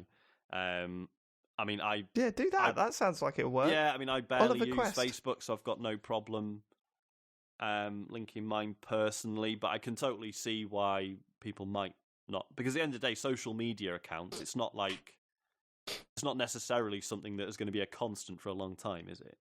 Like people. Can we do that? That's our advice. If you're going to get one of these and do this thing, create a Facebook account and name yourself Oliver Quest. I want to see how many Oliver Quests we can get on Facebook. Bloody loads of them, mate. And all are just pictures of James. Like all the profile pictures are of James. The one where he's one where he's doing that thing in the maths class with his arms out. James, that'll work out all right. Because in the an inevitable event that someone uses you to catfish someone else, and when they do the reverse image search, they'll be like, "Oh, who are these fucking Oliver Quests? That must be who it is." And there's one here, James Farley. Yeah, but look at all the Oliver. You'll just be buried beneath all the Oliver Quests, so it'll be fine. Right. It'll grant you anonymity. I imagine James walking down the road and just going, "Shit, I know him. That's Oliver Quest." Another title for the show. Jesus, we're And rolling then he out. just like, It's maybe he unbelievable. starts developing a real complex about it and starts like smashing mirrors and screaming, "How do I know I'm not Oliver Quest?" Am I the real Oliver Quest? Right, last one, Tom S. Matt's really bummed out. I can tell Matt is really Deflated. bummed out in this episode. It's bizarre. He was on such Go a on. good day, started his new job, and then all this. Just ruined it now. I'm not going back tomorrow now.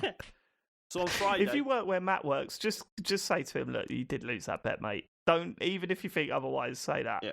I don't think I was going to say that, Dave, because I think it's clear as day that I've been absolutely mugged off. All right.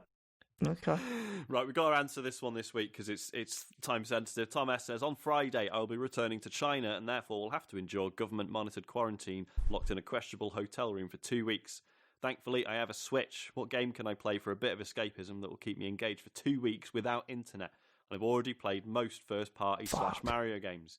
Also, I don't fancy eating the hotel-provided food, James will understand, so ideas for long shelf-life, customs-friendly, high-calorie meals would be appreciated. Witcher 3? God, yeah. Yeah, Witcher 3 is a very good idea. But what games can you Not played definitely that? play without some sort of connection? Witcher 3. Witcher 3. Or anything on the Switch. I mean, you could. I mean, if you've ever fancied Monster Hunter Generations is on Switch, and people can play that for literally thousands of hours. That's an option, but then it is best in FIFA? co-op. Yeah, Skyrim. Skyrim if is a it's good your shout. thing. I mean, I've ever I'm heard. not the biggest Skyrim fan, but yeah, in these circumstances, fuck it. Good shout. Yeah, why not? If it's your thing, Civilization 6 is also another one which is very good on the Switch. Oh, That's I've great. got my Switch here. What games have on here that I could possibly recommend? Divinity Let's have a look. 2, man. Everyone fucking loves that. Well, those who've played it. Oh, Crayola Scoot. That's a classic. That's not right. Crayola Scoot. Crayola. I mean, Scoot. Spiritfarer doesn't fucking end, so Stardew Valley. Stardew Valley's a very good shout.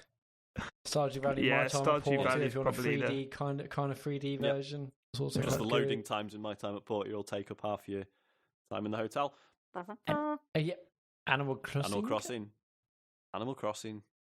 He said he's There's played lots. most first party Oh, ones, that's so true, we were probably, excluding yeah. it. Most. Come on, keep I up. think that's enough, isn't it? That's plenty. That's loads. Yeah. Paper Mario Ordinary King, as Harry calls it. In terms of like food, I mean, I don't even know what the rules are about taking custom food overseas. Yeah, I assume anyway. they were quite like, strict. Mate, you need to watch some more Border Control. Well, I know There is Australia mostly are drugs. really harsh. Just on no, it. just no Australians meat. shit, Just aren't don't take meat Okay. with you. That's That's where you fair. get into trouble. they? Who takes meat with them though? What? People No, do, people Dave. do. People do. Well, just It's- put yeah. just put a couple of sausages in there. Why not, just mate? in case. Why not? No, Border Patrol. It's not meat, is it? It's all like mushrooms and stuff like It's that. basically with, like, seeds any and organic shit. material is potentially a problem, isn't it? Is it something to do with Australia? That's right. Sorry, any organic material? Go on. No. Some people listening now are cracking up. Is that a reference, or is it just a... No, Yeah, I mean, it's certainly not. That sounds like it should have been an Office reference, Sean. I'll tell you now, it's It's not. not an Office reference. Is it a joke about bodily fluids, Matthew? Okay, Yes. excellent. You got it in the end, Sean. I'm Thank proud you. of you. Oogie. Yeah, isn't it something about Australia's ecosystem is incredibly fragile? So, like, introducing Yeah, it anything is. can... Yeah. Okay. Yeah, and they always turn Yeah, but- around and they go, "Have you got any food in here?" They say no, and then they open up the bag, and it's literally a bag of food, like it's a whole suitcase it's like a of fucking food. deli counter. And they go, "Oh." And then they get really annoyed. They usually get really annoyed about why they're not allowed to. The or they little get caught or they're Chinese not allowed lady to. where she turned around, they said, "Have you got any food in here?" And she said no, and they opened the bag, and there was like loads of like mushrooms in there. And then they went, "We're gonna have to fine you $200," and she starts running away like at a really slow pace. That's my favourite. That'll work. That's my I reckon favourite. that worked. I It think was it all great. worked out all right for her. I think she's fine. Just running off the middle of the airport. This is how I deal with my They problems. literally actually walked. The security walked over to her as she was running and said, "No, stop. You have to go back now. Come on." My answer, pot noodles. Oh, Go on, James. Yeah, what go was on, that was, noise for? yeah. I mean, why would you Why would you voluntarily take pot noodles? They're awful. There's so much Yeah, better they're ones not that you great, can man. get. Like anything better than pot noodles. Well, okay, like, or so anything like that. Like a bachelor super noodle. Nah, I think like just. Where do you sit on the bachelor super noodle? They're terrible super noodles. They're really weak, like no flavour. It's dreadful. All right. Well, a little bit of advice to end the podcast there. Well, not to it's end not the just podcast. about video games, it's all there's all sorts of stuff going on. It's a in life this show. podcast. Can we change categories to lifestyle, please? Thank you, Matt. Socials. Yeah, on Friday. You're right, Matt. It just made me laugh. Cheers. This Friday, is it this Friday? We're going to start Trek. I'm going to be back on it on Friday. Yeah, definitely, man. Cool. Well up for that. This Friday, definitely James and Sean. Yeah, definitely Sean. Definitely me. Maybe all four of us. Oh, what? We'll see. Well, it ain't going to be all four of us. I'm not going to get the I need to. I've got unfinished business with the quest, but it'll be soon. He's got unfinished, which I totally get. Okay. Oh man, I'm going to be well left out. Actually, that's fine because that works into my character that I'm working on for those streams. So I'm literally working on a character for those streams. So that works. Okay. That works. So me, James, Sean. I mean, it's James's stream, but me and Sean joining James for that, and that's 9:00 on Friday. Twitch.tv/TCGS Co. Star Trek Bridge Crew. I'm quite excited, looking forward to that. On Sunday, I'm playing Splunky 2. This Sunday, I started playing Splunky 2. So far, incredibly hard. I haven't got an awful lot more to say about it, but I'm enjoying it. But that's Sunday night, 8 o'clock, some Splunky 2 action. And Tuesday, Sean's back for Play by the Bell. That's Tuesday at 9. They're all on Twitch, as I just mentioned. If you miss them I might live... be moving it. Oh, okay. I'm thinking of just going back to doing lunchtime ones, because that was a lot of fun, and it's been a struggle, seeing my wife in the evening the last few weeks. It's been bad, hasn't it? The schedule has been bad. It has. So yeah, I don't know. I mean, I realise, Matt, this is very annoying as the guy who has to put the schedules together. I'm thinking it's going to be Tuesdays and Thursdays, just a short lunchtime stream. But I mean, we'll see how it pans out. Okay, well, whenever we're streaming, just go to our Twitch channel, twitch.tv/TCGSCO, or search for that in the app, and then ring the bell so you get a notification when we're live. If you've got Amazon Prime, you've got Twitch Prime Gaming, of which you get one free subscription every month. You can't keep it, and it'd be great to give away to us. We really appreciate it. It makes a massive difference. Go to our channel, give us a free sub. We massively appreciate it. Patreon's another one. Patreon.com/TCGS. Get a free monthly exclusive podcast. Live. Watch some of our videos live or a month early, so on and so forth. They're all on there. TCGS.co. For everything else. Links to our Discord, you name it. Shop. It's all on there. Thank you so much for living it. We will catch you next week. Hopefully with a shorter show. I'm saying that more for James than I am for you, dear listener. We'll catch you next week. We love you. Goodbye. No. Goodbye. Goodbye.